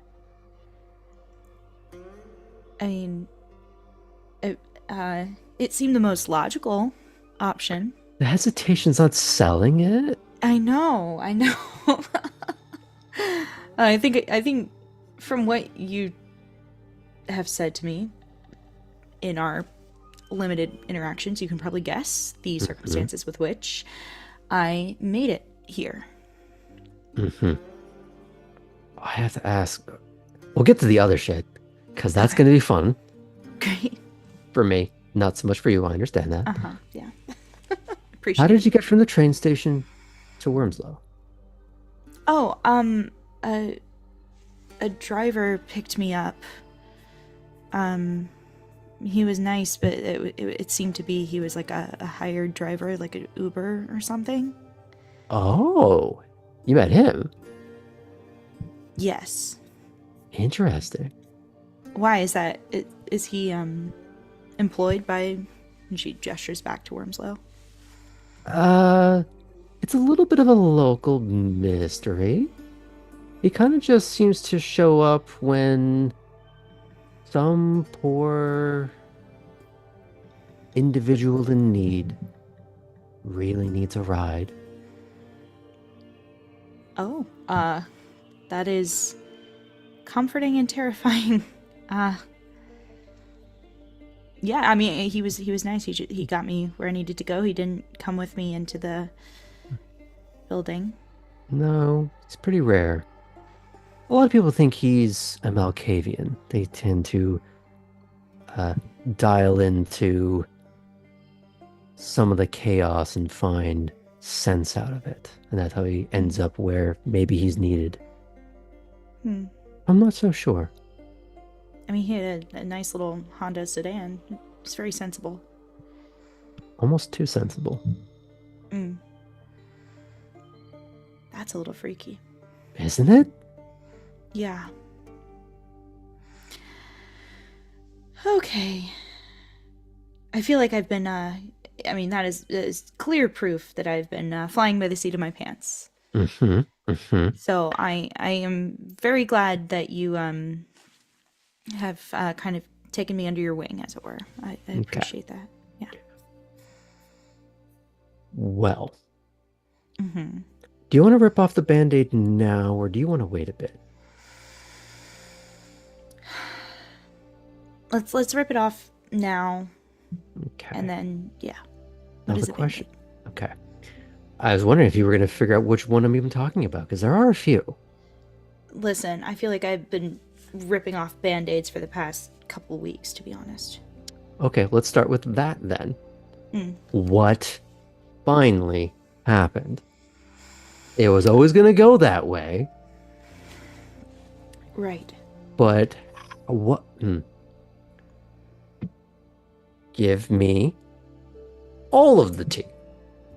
All of the tea. Basically, a job went tits up, and I found out in the heat of the moment it went tits up on purpose, which ended in me getting tortured for however long I was tortured and by someone who was able to manipulate the room I was in, and it was terrible. And of course he got away with what he was actually after, leaving me to take the punishment for it. Wasn't great.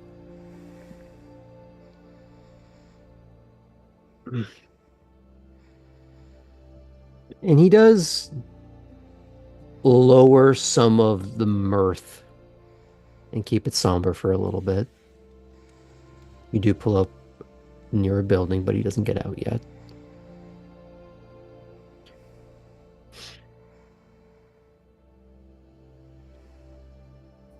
I wish there was something else I could have said or done. But would you have listened? No, I was not. I was not in the place or the mood or the state to listen to anyone. I had been given everything I'd ever dreamed about. And, any naysayers I would have discounted. I could have told you that was his pattern, and it still wouldn't have changed anything. I hate knowing that he's out there and he's going to do that again, too. He literally told me, "It's been fun."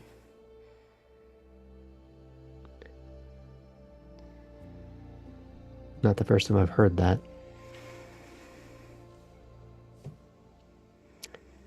I'm sorry. New chapter. Hmm. New, very, very long chapter. And hey, want to know the bright side? Please. You're young and pissed off, and you can live a very long time. True. And maybe the next thing you take is his life. Maybe. I mean, I wouldn't... I have dreamt about it, perhaps. Oh, don't lie to me. Yeah. Yeah, no, there is good.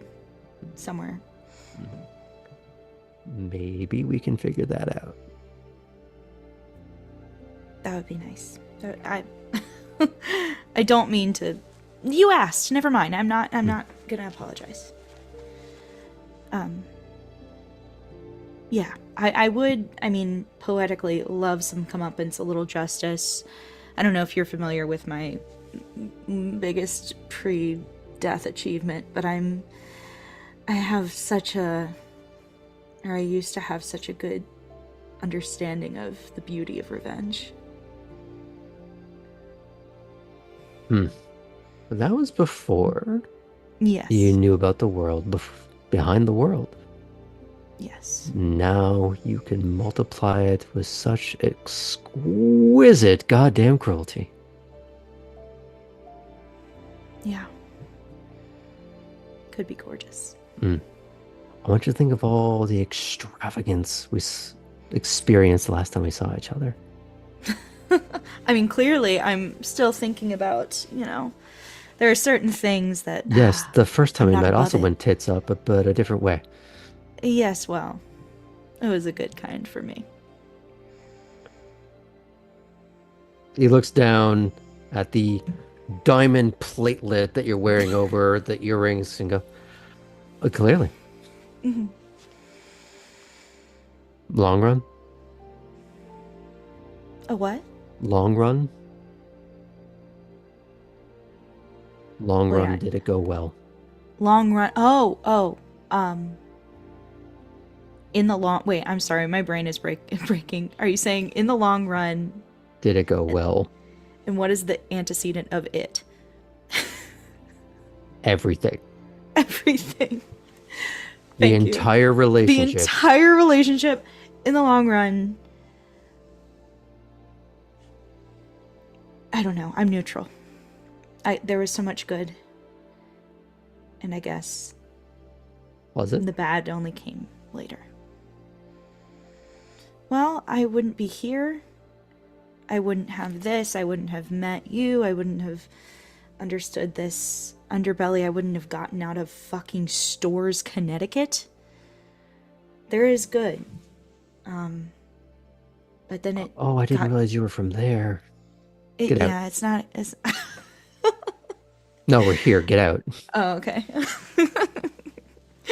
She'll get out of the car. And it's a fairly nondescript building. Older, kind of a faded white painted stone. And there are wrought iron bars slid across glass doors, like a gate. And he goes, now here's the real question. Mm. You know what I can do. Yeah. You've at least seen some of it. Mm-hmm. The question is, am I breaking in or do I have keys? I think you have keys. What's your first clue?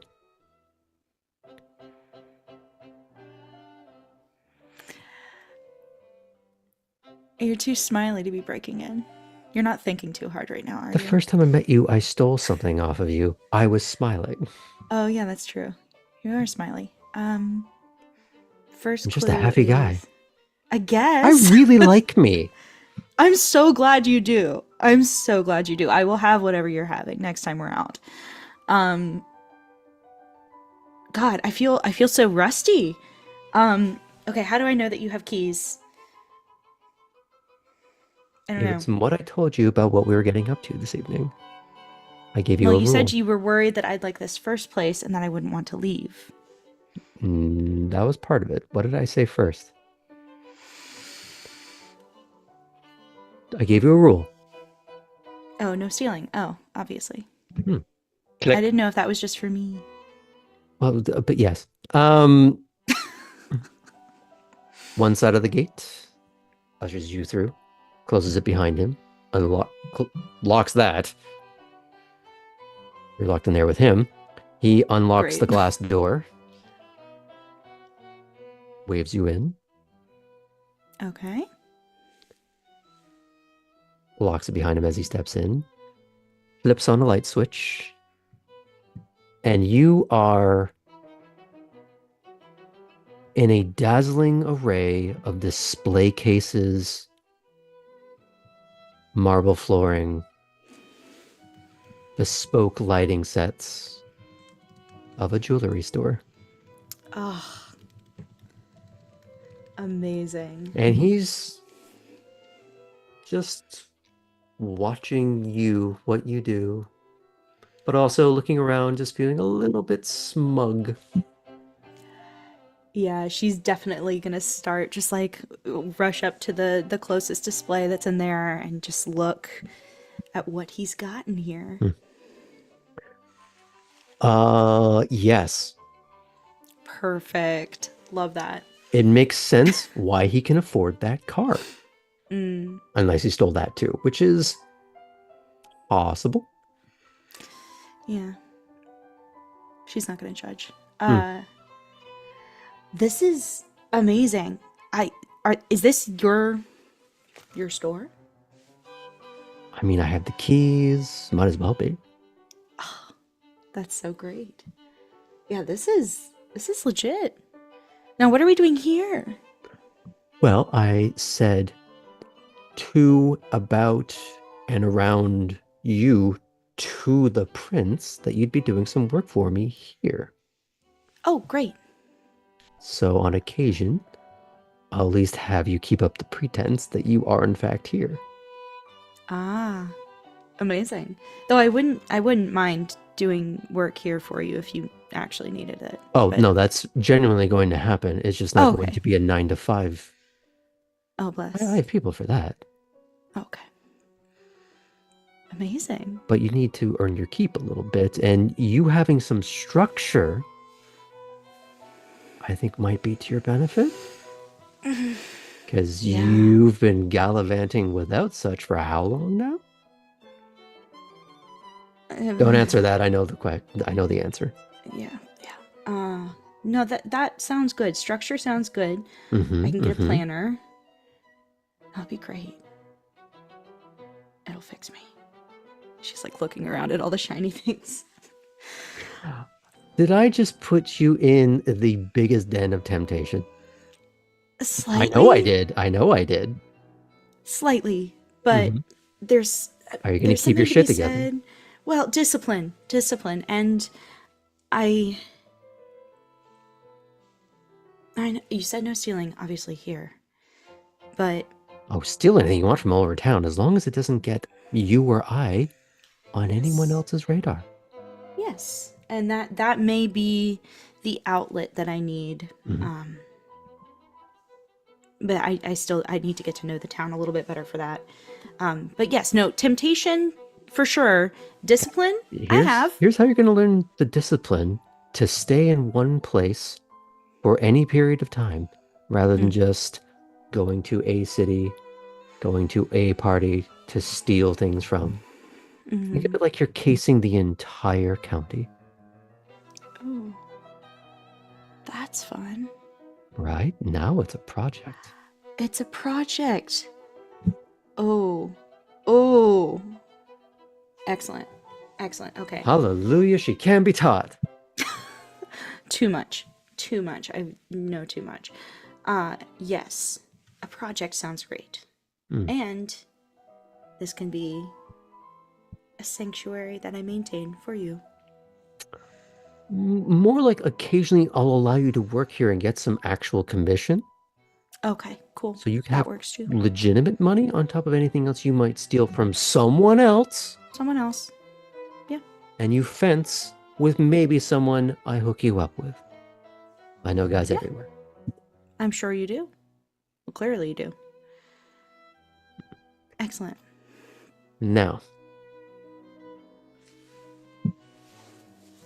walk around the place. Enjoy. If anything goes missing, though, No. I put my hands on my head. I've seen the dance. It didn't. Yeah. Yeah. Everybody has. She'll start kind of walking around the cases, Mhm. occasionally kind of glimpsing like cheekily over at Nico, trying to like suss out. Poor dear puppy. If there's a transactional thing happening that she is trying to kind of gauge as she looks around at. You're trying to see what he's expecting out of you. Yes. Okay. So when you're walking around the shop and you're inspecting the cases, you're, I guess, looking over your shoulder at him. Mm-hmm. Are you trying to provoke any kind of reaction to better gauge what his response is, what his expectations are? I think so. I think she will look over her shoulder, point something out, maybe lean over like one of the cases without getting her fingerprints on it, just to be like, see, I won't even get my fingerprints on here. Very flirty. Okay. Yeah.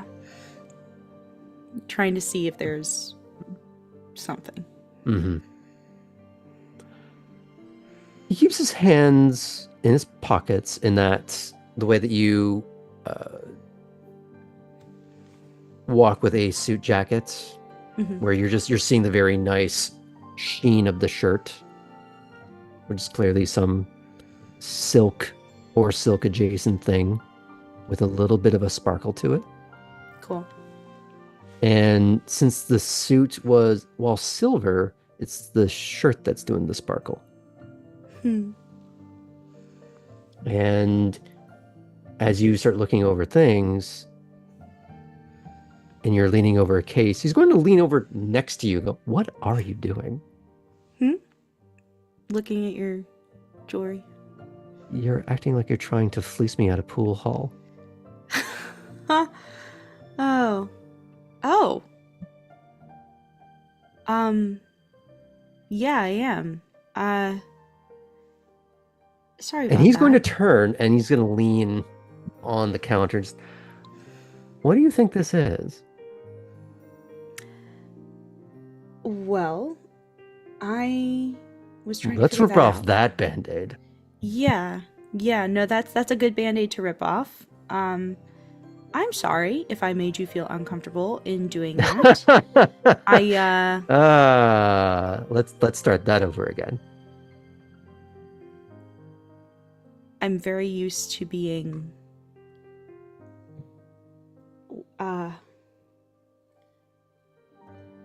And she can't figure out how to say for a second. Mm-hmm. Well, I'm used to being needed for multiple things. Mm. So, old habits, I suppose. I'm sorry. Okay, let's try this less um lurid. You think I have expectations. You think I have his expectations. Yes. An assumption. Okay.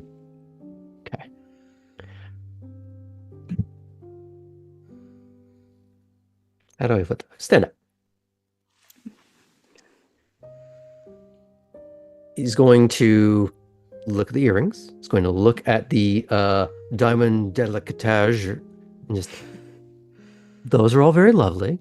Thank you. Mm-hmm. No. I don't need you for that. Great. That's actually a huge weight off my shoulder. Cool. I still expect you to work for me. Oh no, yeah, I'm totally. That's great. That I will happily do that for you there. Al. Kind of non-negotiable, but glad to know you're on yes. board. Mm-hmm.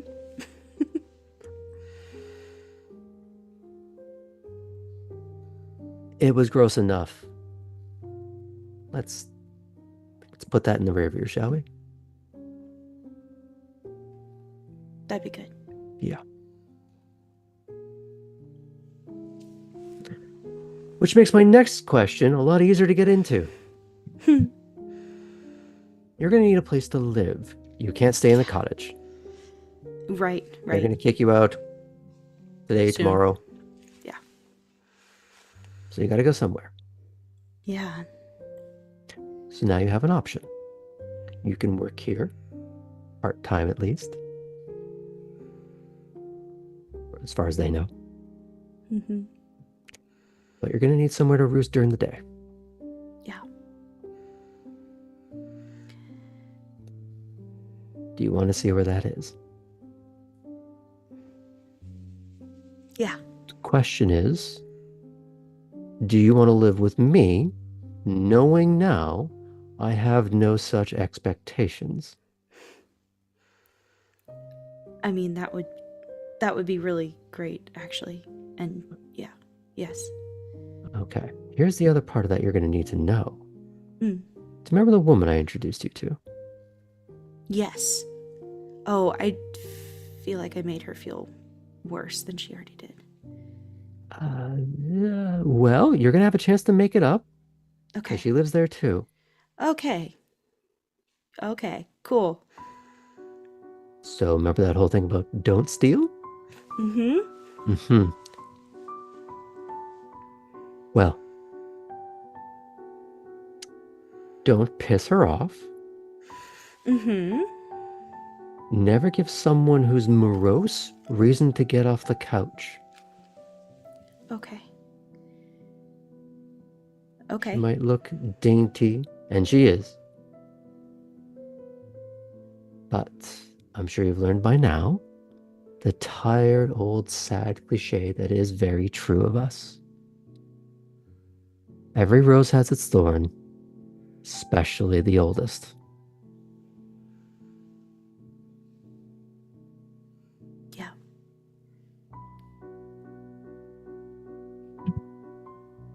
Shall we? And he's going to hold out his arm.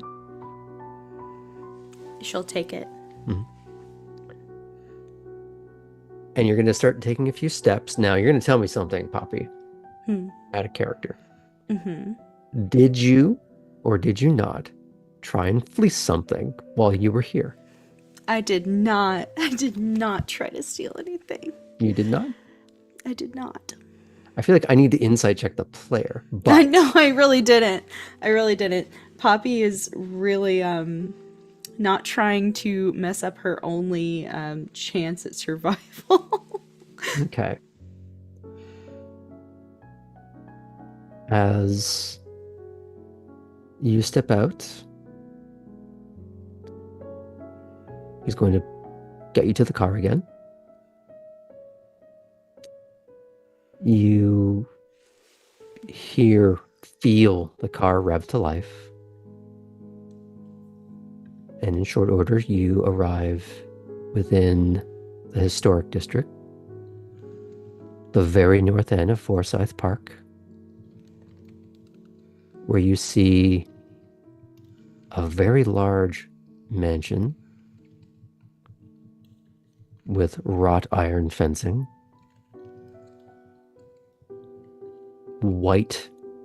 gleaming white stone.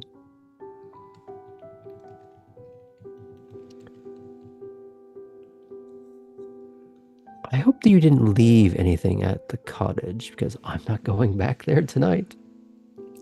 I can do without it. I'll go get it tomorrow or something. Okay. Not with my car, but you can figure that out. Oh, I'll figure it out. Okay. You should. Can you actually drive, or have you just been a passenger this whole time? I can drive. I just haven't in a while. I can drive, though. I think it's going to be part of your recovery process. Yeah. Not with my car. No. And you hear the creak of the iron fence opens. Ushers you through. Closes it. And as he gets up to the door, he's going to go up to it, stops, takes a step back, goes, "Do I have a key or don't I?" Oh, you totally have a key. I don't. What? He just opens the door. I don't. Okay. And we're going to fade out there. We'll come back to final thoughts afterwards. Mhm. Finally, Artem. You've been waiting a while. I do apologize. You're good. You have been taking stock of the land that you find yourself on. You've gotten a text from Misha. You have 2 numbers outside of people you've met so far. Your friend from the bar, the grid girl. Do you send them any messages, or do you just leave that be and focus on your work? Oh, I gotta focus on my work tonight. Mm-hmm. Though, Misha, I did text back. So, Okay. What did you send him? I think he said we should talk, and I said when and where. Mm-hmm. As you, I assume the first couple of hours is you walking around the grounds trying to figure out what needs work in what order and coming up with some form of a list of priorities. Mhm. Of which Awesome. you tell me if this is correct or not, Mhm. that your guest house, because that's where you're going to be staying, just so you're not in the dirt every night, do you want to work on correcting that first? Yeah, that probably makes the most sense. Start with the guest house, not like fully refurbish it, just make it so that, maybe I don't have to dig a hole every night. Mm-hmm. Guest house, get that livable. Then the actual house. Then probably back to the guest house, give it a bit of a spit shine. And the land itself, and yeah, that would be after. So the landscaping isn't the issue. That's an aesthetic thing. Somebody else can worry about that. Mm-hmm.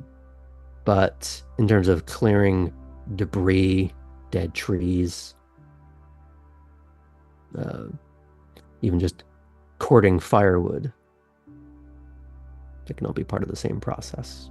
Yeah, and he'll take note of things. Probably there are a lot of these things in the, just on the land that like, yeah, I could probably do this in 30 minutes, if I'm between things or, if I'm Hmm. about to go somewhere, but I'm not yet, I can do that. I would say the first couple of hours, then, there's at least some modicum of tools that you can get started with if you want to make the guest house more appropriate. So you're Mhm. not looking like a dust devil every morning or every Right. start of every evening.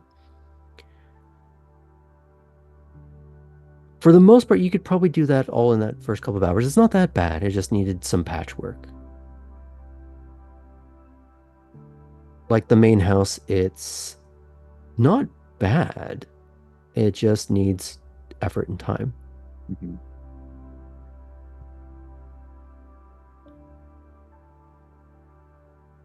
As he's working Mm. with the guest house, he's probably mentally making a list of like, okay, this would make this a lot easier. This would make this Mhm. a lot easier. This works. This I don't have anything like, so I'm gonna need, you know, something. Coming up with a fairly long list. Mhm. Now, the beauty of it is, as long as you're chipping away at it, this doesn't all need to get done all at once, but just showing that there is continued incremental progress. That's all that really matters right now. At least that was the impression you got. As you're finishing up the second hour of working on the guest house, you do get a follow-up text from actually two people. Poppy, who has sent you the Atherton wants his car back, and Misha.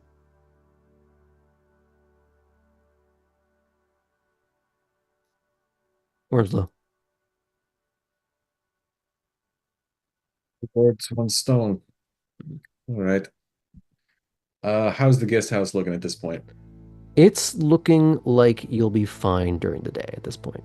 Nice. There wasn't really much to be concerned about, just maybe a couple little spots, but that's enough. So now that you've really taken care of it, and you've probably cleaned up the area where you had dug in so it looks like an actual floor-ish, Mhm.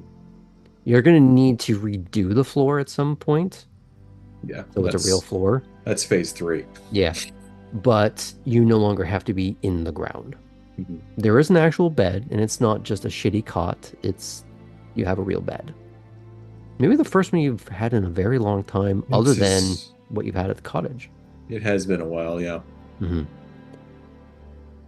And you can choose to use that, or you could sleep under the bed if you're still paranoid. But unless you turn on a light, it is pitch dark. That's a good sign. Mm-hmm. Now, you are not sweaty because that's not how the kindred body works anymore. You don't tire in the same way, but you are covered in soot and grime and dirt from how you slept and just from moving things around and cutting things down and climbing up onto the house and working on that. Do you go into the house to get cleaned up, or do you just not care?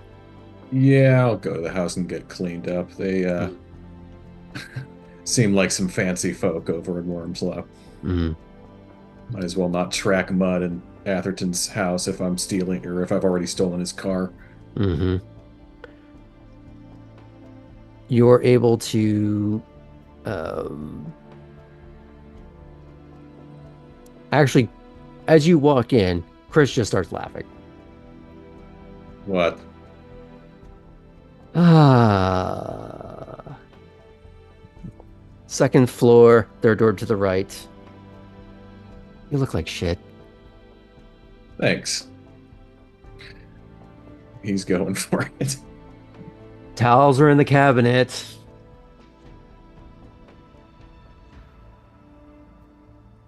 She's not so bad. Does he say that out loud while she's still in earshot, or No, but does he just he's Jim thinking face at it the camera saying he's that? thinking it very hard. Yeah. Okay. Okay. In the interview with the vampire, which happens later, he'll say, "She's not so bad." More of an exit interview, but you've been voted off Elysium. So, and you still only really have the one set of clothes, of which you've kind of mucked up.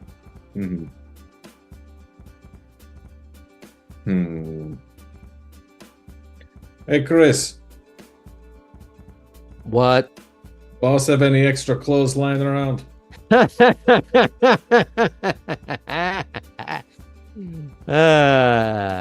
find out. All right, sure. He's not here, is he? Where is he? Wouldn't it be great if he was just right behind you? It would. He's not actually home. As soon as you got to work, he went out.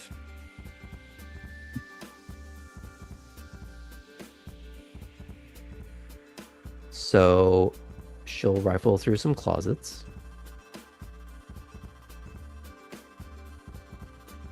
I'm gonna send Alden a text borrowing some clothes.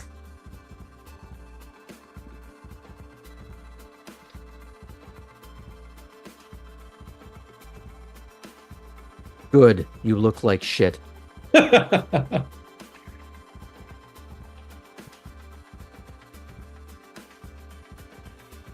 Arden's looking down and he's wondering if he's just talking about the grime or if maybe tracksuits are not as popular here as they are back home.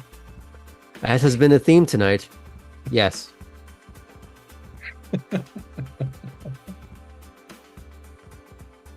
She'll find you a dress shirt, but it doesn't quite fit because you're a fairly enormous stout lad. So you're gonna have to wear one of the undershirts and just leave the dress shirt open. Yeah, that's fine.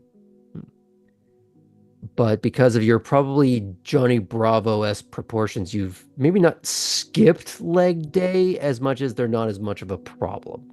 So you're able to find pants that fit some manner of slack, but you're stuck wearing the same shoes. Did you take them off when you went into the dirt, at least? Yeah, that's something he would know to do at this point. Okay. Probably his own undershirt too, as well, except for the fact that he's been working in it. But you're able to find something passable. It's just that your shoes are not going to match. Except, actually, you tell me something. Was he wearing running shoes or was he wearing boots? He probably would have been wearing boots. Yeah. So it weirdly kind of matches.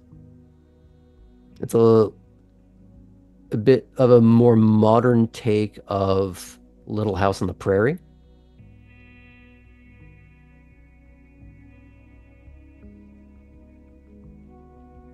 Do you tell her where you're going? Yeah, sure. Let's say, got to go to Wormslow. You want to go? You want me to pick up anything? She peers around the doorway. Are any of your friends going to be there? I don't know. Probably. I think some of them went back there last night. Well, beat staying here. And she's going to grab her keys.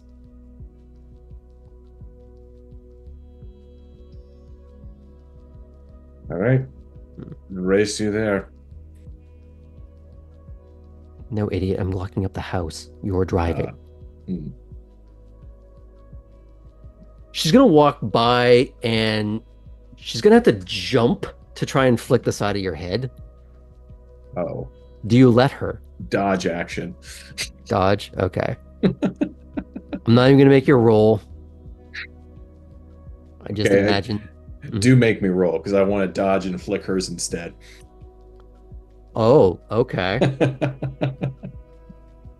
So we're just gonna make this Dex and Brawl just to make it simple. Okay, sure. We've got a lot of die for that. I imagine. Let's see. That is 2 ones, so it is only 1 success. Well, she got 3. Ah, So she was prepared, and it was lightning quick, and it's just this flick. damn it. But he misses. Just imagine she's flicked the temple, jumped down, already out of reach as your hand just catches air. Arton will remember this. See that you do.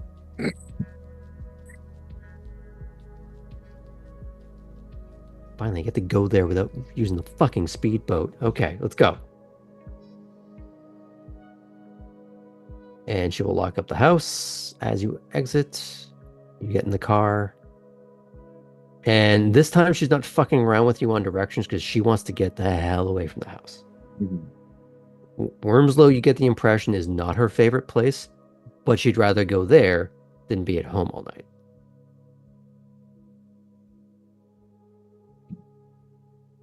Did you get to hunt your first night there? My first night, At Wormslow. no. We're doing that. Sounds good to me.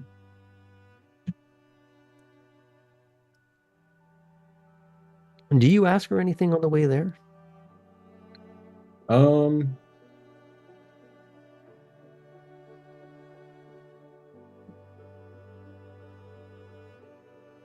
No, just like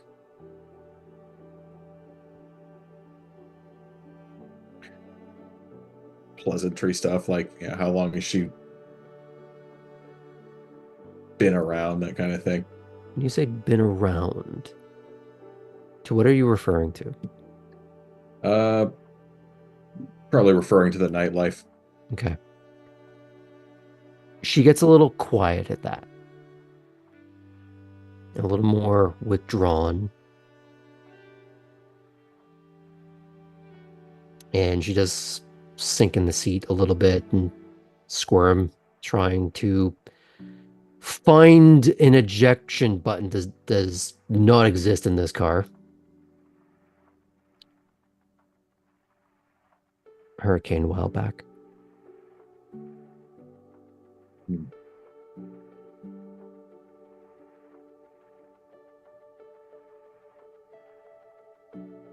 What about you?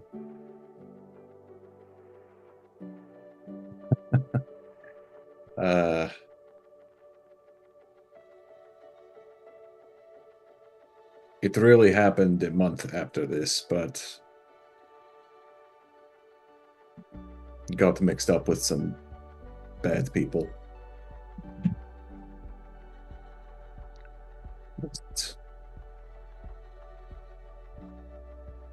Wasn't going to survive the night.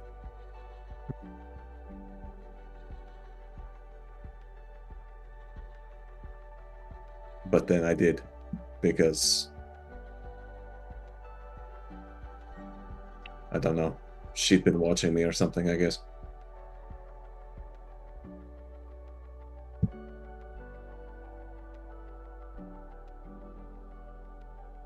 Did you have a choice? I did.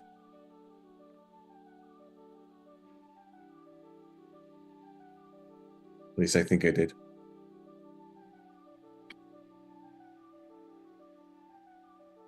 She gets a little quieter at that part.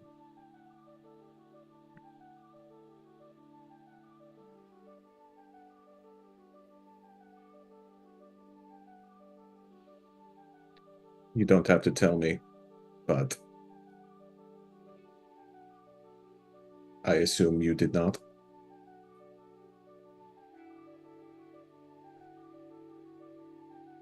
There's this slight tremble to the lip, and then she looks away from you. We don't have to talk about it. There is a tremble of the shoulder of someone who is very quietly sobbing to themselves. But at some point, he does reach over for your hand.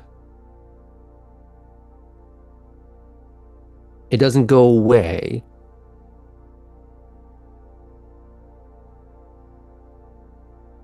No. Mm. That quiet sobbing continues for a while. Until eventually, fuck. And she's realizing how bloody her face is. Because you do not produce what you would consider tears anymore.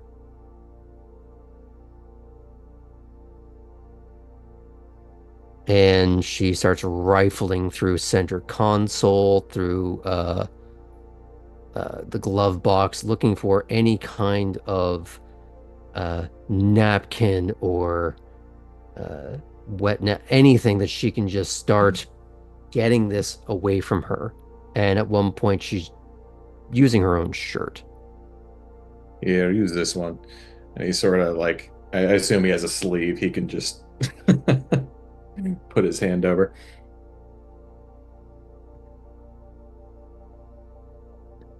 She brushes your arm aside, but it's not really rude in the sense of,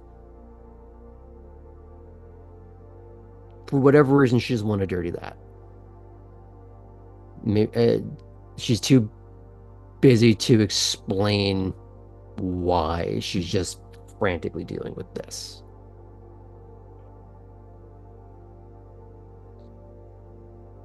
But you do get to the gates of Wormslow. And unlike the drama from the previous night, you are waved in without any incident. I would have texted Atherton on tell him I was on my way. Okay. I assume you would have sent that before you left the house then. Yeah. Okay. Also trying to drive honorably, I suppose. Say again? Also trying to drive honorably, I suppose. Cute. You arrive at the front gate, or the front door of the house. Chris is still trying to figure out the bloody mess that she is, but it's not great. And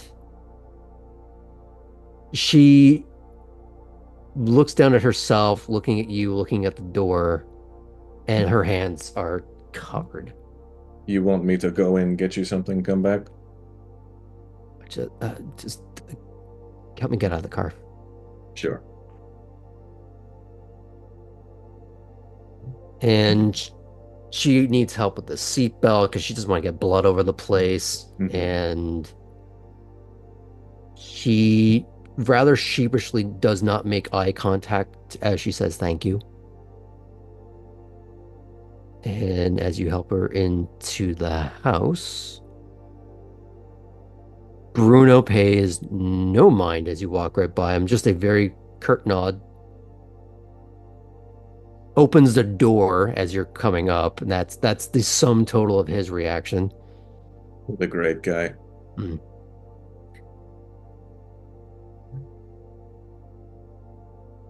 Atherton's walking up and goes, oh.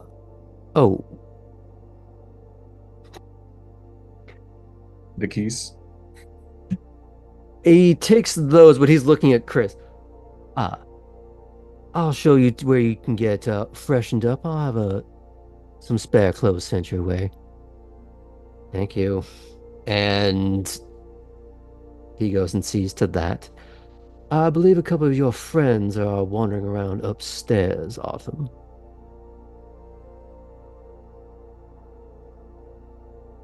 About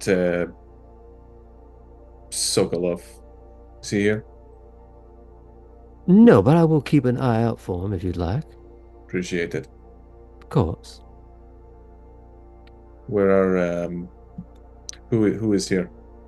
I believe a Miss Fulton and Violante. Okay. Miss Stewart was here earlier, but she left. Oh, that's too bad.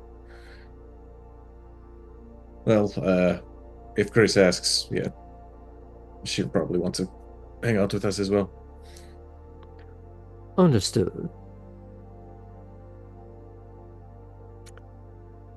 And I assume you go upstairs. Yeah.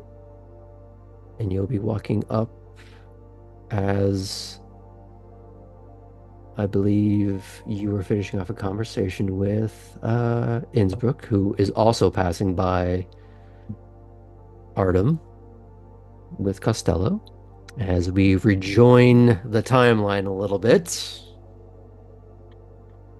And the three of you are in the same little piece of hallway. I don't know how far away Cora went. I probably haven't got far. Hmm. That exchange between you and Innsbruck didn't take long. Hmm. Atherton suggested that maybe he and I could talk afterwards. Hmm. So maybe I was going to be heading that direction. Okay. But, you know. I would say then you are probably milling around upstairs in that hallway, maybe looking for either where to go, what to do, who to talk to. But Yeah. since the conversation between Kate and Innsbruck is very brief, and you see him leave with Costello, and a second later you see Artem coming up the stairs. Huh. So all three of you are in that same expansive hallway, maybe not right next to each other, but all within very easy line of sight. Kate is on her phone, like adding a dark black wool moto jacket to her cart, And gloves. Funny. and gloves and black jeans. I guess Artem will approach, look back at Innsbruck, and say, "That guy really likes black, huh? It helps in his line of work. And what is that? He's the cleaner. Hmm. Gross." Oh. Kate almost goes to be like, oh, wait, you're not one of the court people. But based on Artem's protection, he's like, I think he's got it figured out. I've seen movies. Or we'll walk up to Yeah. those two as this conversation is going on. Artem, good evening. Good to see you. Good to see you. How was your third night? The night's young, but it's good so far. What about you, Kate, right? Yeah. I'm have to add accessories to my online cart to match said individual who passed by. Oh. I get to do some job shadowing. He kind of like looks you up and down like, yeah? Yeah. Wouldn't have guessed, but all right. Don't put anything past Aventro. Thinks back to what he knows about the Ventru. What did she say specifically? I was going to say, do you know anything about the Ventru? He does. He does. In brief. Oh man, you know what? I only wrote down the stuff for the like weird clans. So what would Zoya have told him about the Ventru? They aspire and project power. That they lead, regardless of anyone following. They will be made to.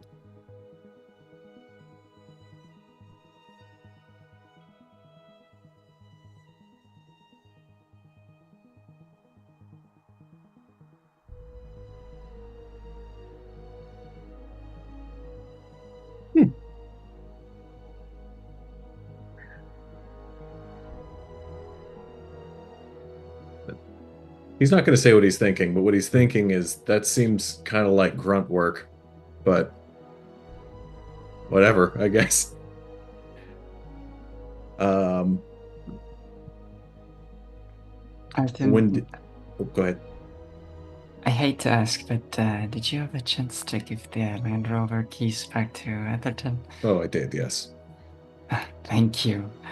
He was anxious. I don't know if Bobby told you, but we had a minor challenge at the gate. What? What constitutes a minor challenge?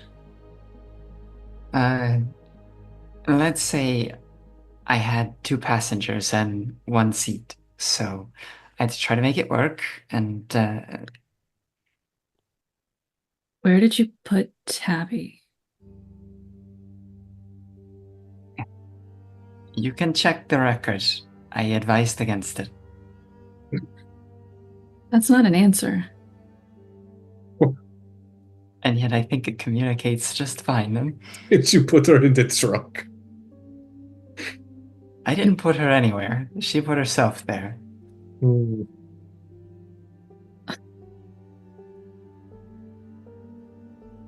So wait, what happened then? Did they think you were trying to sneak her in? They used an abundance of caution. Where you have so much to learn about court. Is she As I'm discovering. still with us? She's present in the building, yes. Or Oh, was. I don't okay. know. She had someone coming to pick her up. She didn't get maxed? Not last night, at least. Oh, tonight's... there's No, something- I'm not going to make that joke. That's too mean for Kate. That's a Dreamy joke. Hey, commit to your bullshit. Dreamy would say, well, the night is still young.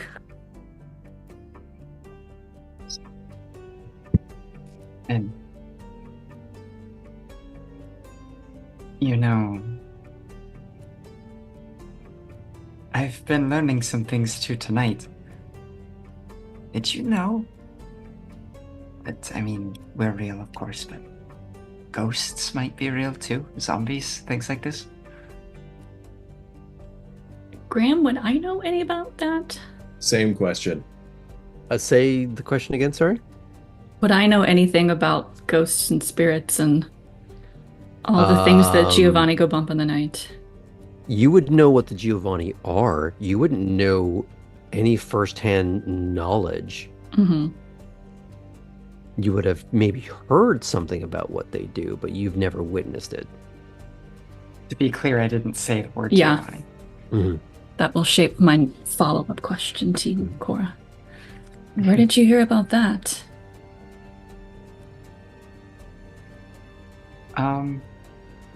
Boy, was that something it seemed like Salvini was saying in confidence?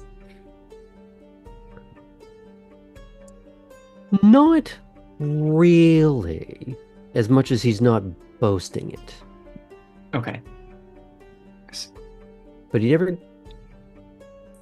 used his name, but he didn't go around saying Giovanni other than Of course, clan. of course. And Cora wouldn't be the kind of person to say, like, oh, hey, this clan person told me. She would use their name. A fellow that Poppy and I ran into in the library, Costello. That's the second time I've heard that name tonight. It's just me. Mhm. I'll say that out loud. Really? Yeah, Innsbruck was looking for him. He speaks Italian like you and I. I imagine a little differently than I do. A little bit. And a little bit different than I do, too.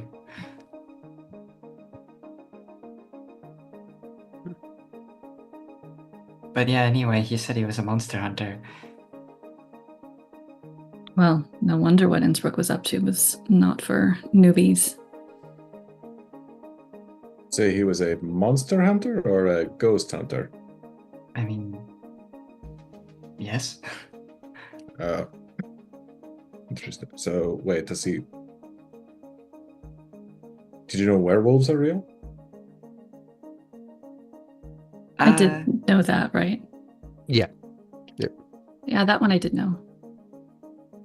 So is he hunting? You know, I asked the question once, but sometimes my sire, he liked to be a little obtuse with his answers. I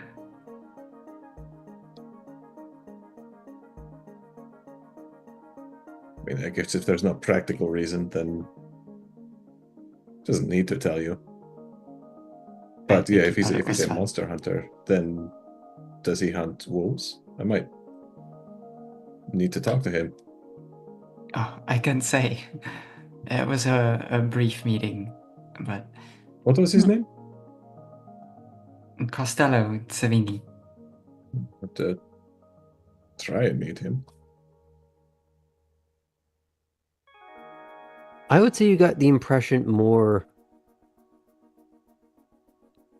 ghosts, zombies, spirit, more in the afterlife realm of things rather than. And I agree early based on the beasts. contents of the conversation. Mhm. Because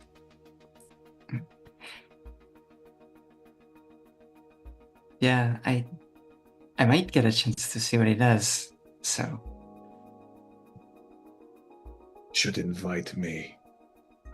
I want to see him hunt a werewolf. I'll ask. We're going to have a bigger vehicle if I'm going to be driving, though. I'm not putting anyone in the trunk again. I don't think you'll fit. It would probably be okay if you just send a text ahead.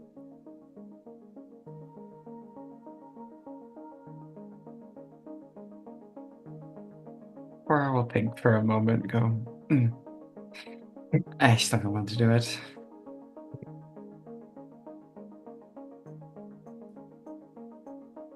Okay.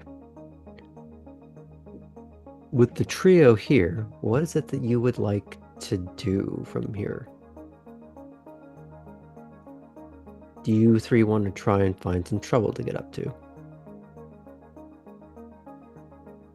I think I'd like to take a tour and see if there are any of them true, either that I have met or that might spot me that I haven't met here in Elysium. Okay. There are those, and if there are any of those, especially like, oh, we should chat people that I haven't gotten to chat with yet or around. Okay. Artem, what would you be wanting to do? So hunting sounded good. Obviously meeting with Misha is that's the story quest, right? So looking to do that. Other than that, though, he's just hanging out. He could get into some trouble. Cora.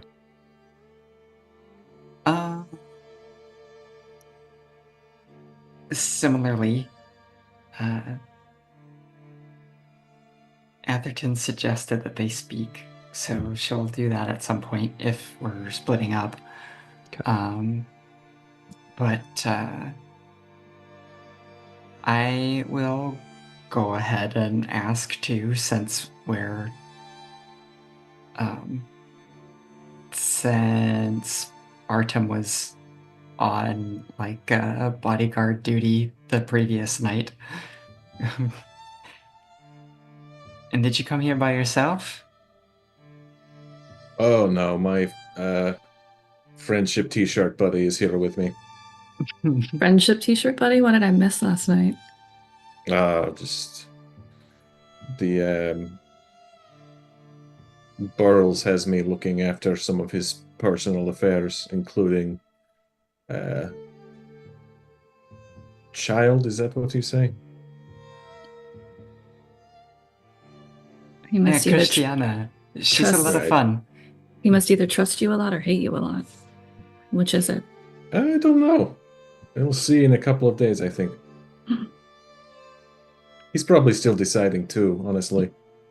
I haven't been here very long.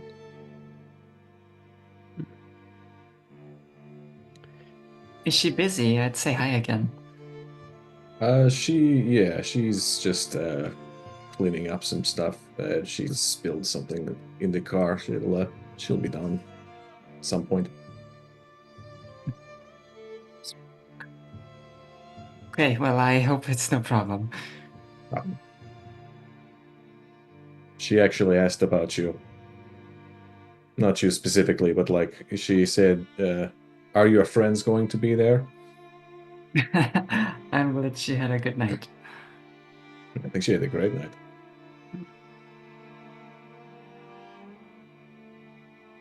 And almost as if her ears are burning, she is trudging up the stairs in a fresh shirt.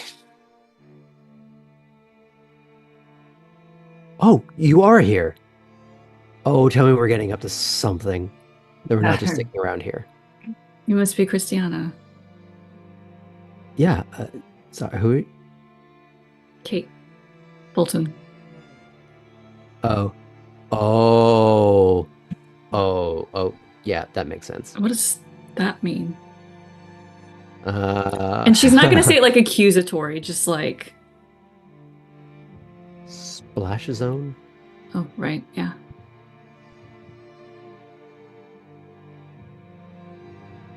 Where were you last night? Getting set up at home.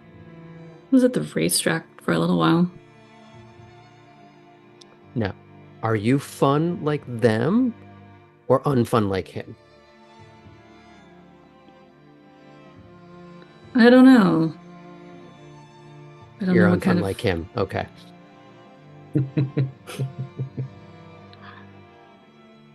Cora, what are we doing tonight? Well, Titus asked me to go back, but that's, more of the same, so. Not really anything going on there tonight. Could go back to the bar. Uh-huh. Like I've been saying, I'm a free agent tonight, so I don't mind. And she looks over at Artem. Didn't you have someone to meet here? I do. And she starts backstepping towards the stairs. No. The fun train's leaving. No, it isn't. You can wait till I've had my And special she private starts meeting. sprinting. Well, she's not getting far without a car.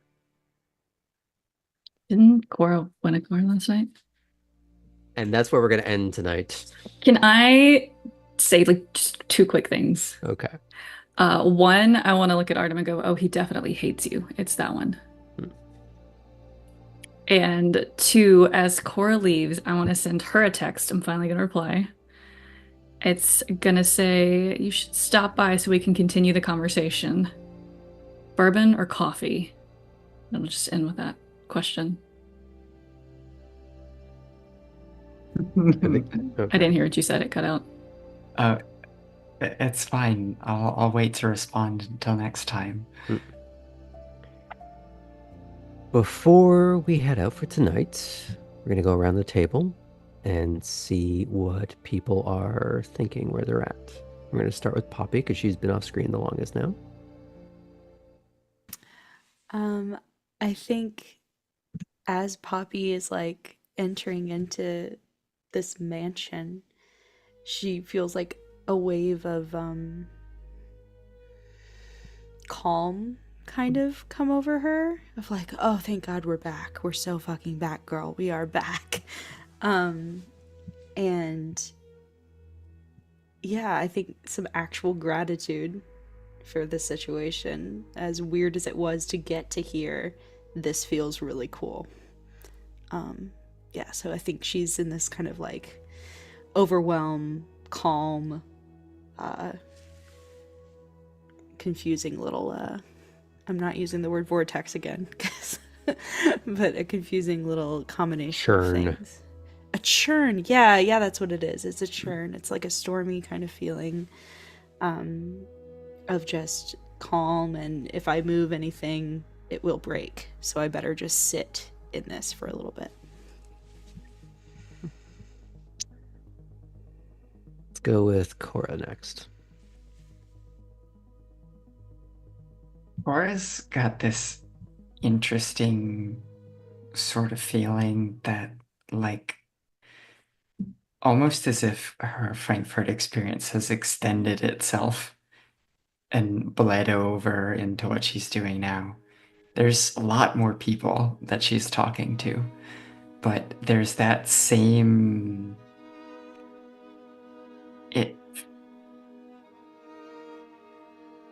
freedom to do whatever she wants.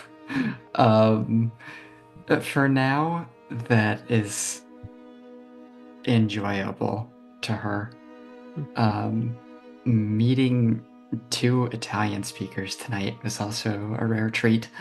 And being able to pull on some of those strings of, like, she is a very young kindred.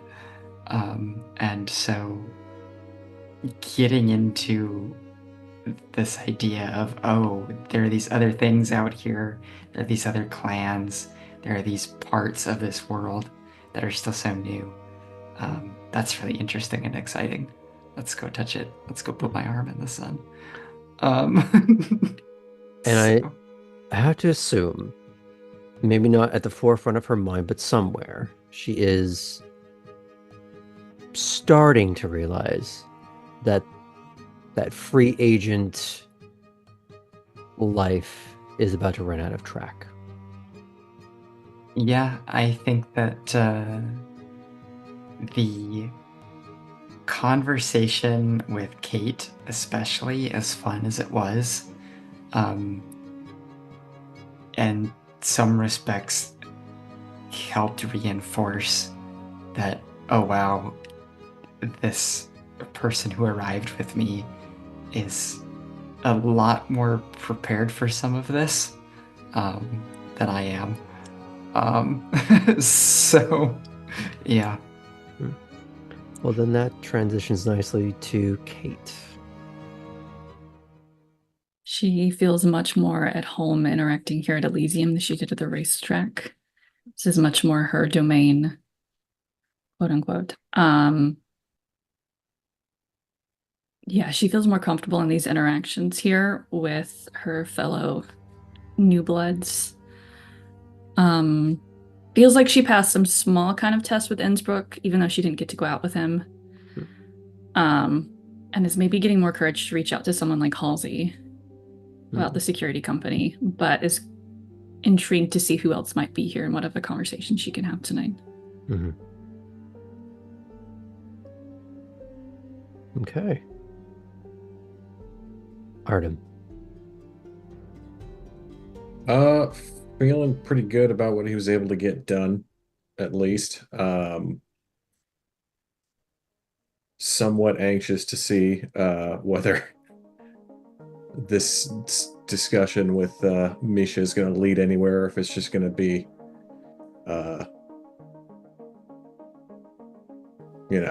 something that branches out into something else. And he was looking forward to doing some hunting, but it looks like he might not be able to do that, so that's kind of irritating. But nobody has left the estate yet. Things can be adjusted. People can be chased. And the people with car keys is not the person that wants to go hunting. That is true. So she can run out the door all she likes, but unless she wants to walk. Which she doesn't. Maybe she does. But Cora may still have other meetings to have here before she goes anywhere. Unless she wants to bail on that. But we will dive into that next time. For now, thank you for joining us. We hope to see you next week. Please check our D&D game on Tuesday and check our socials and Discord for any updates on events or our schedule. Thank you so much for joining us. Thanks for watching. See you soon.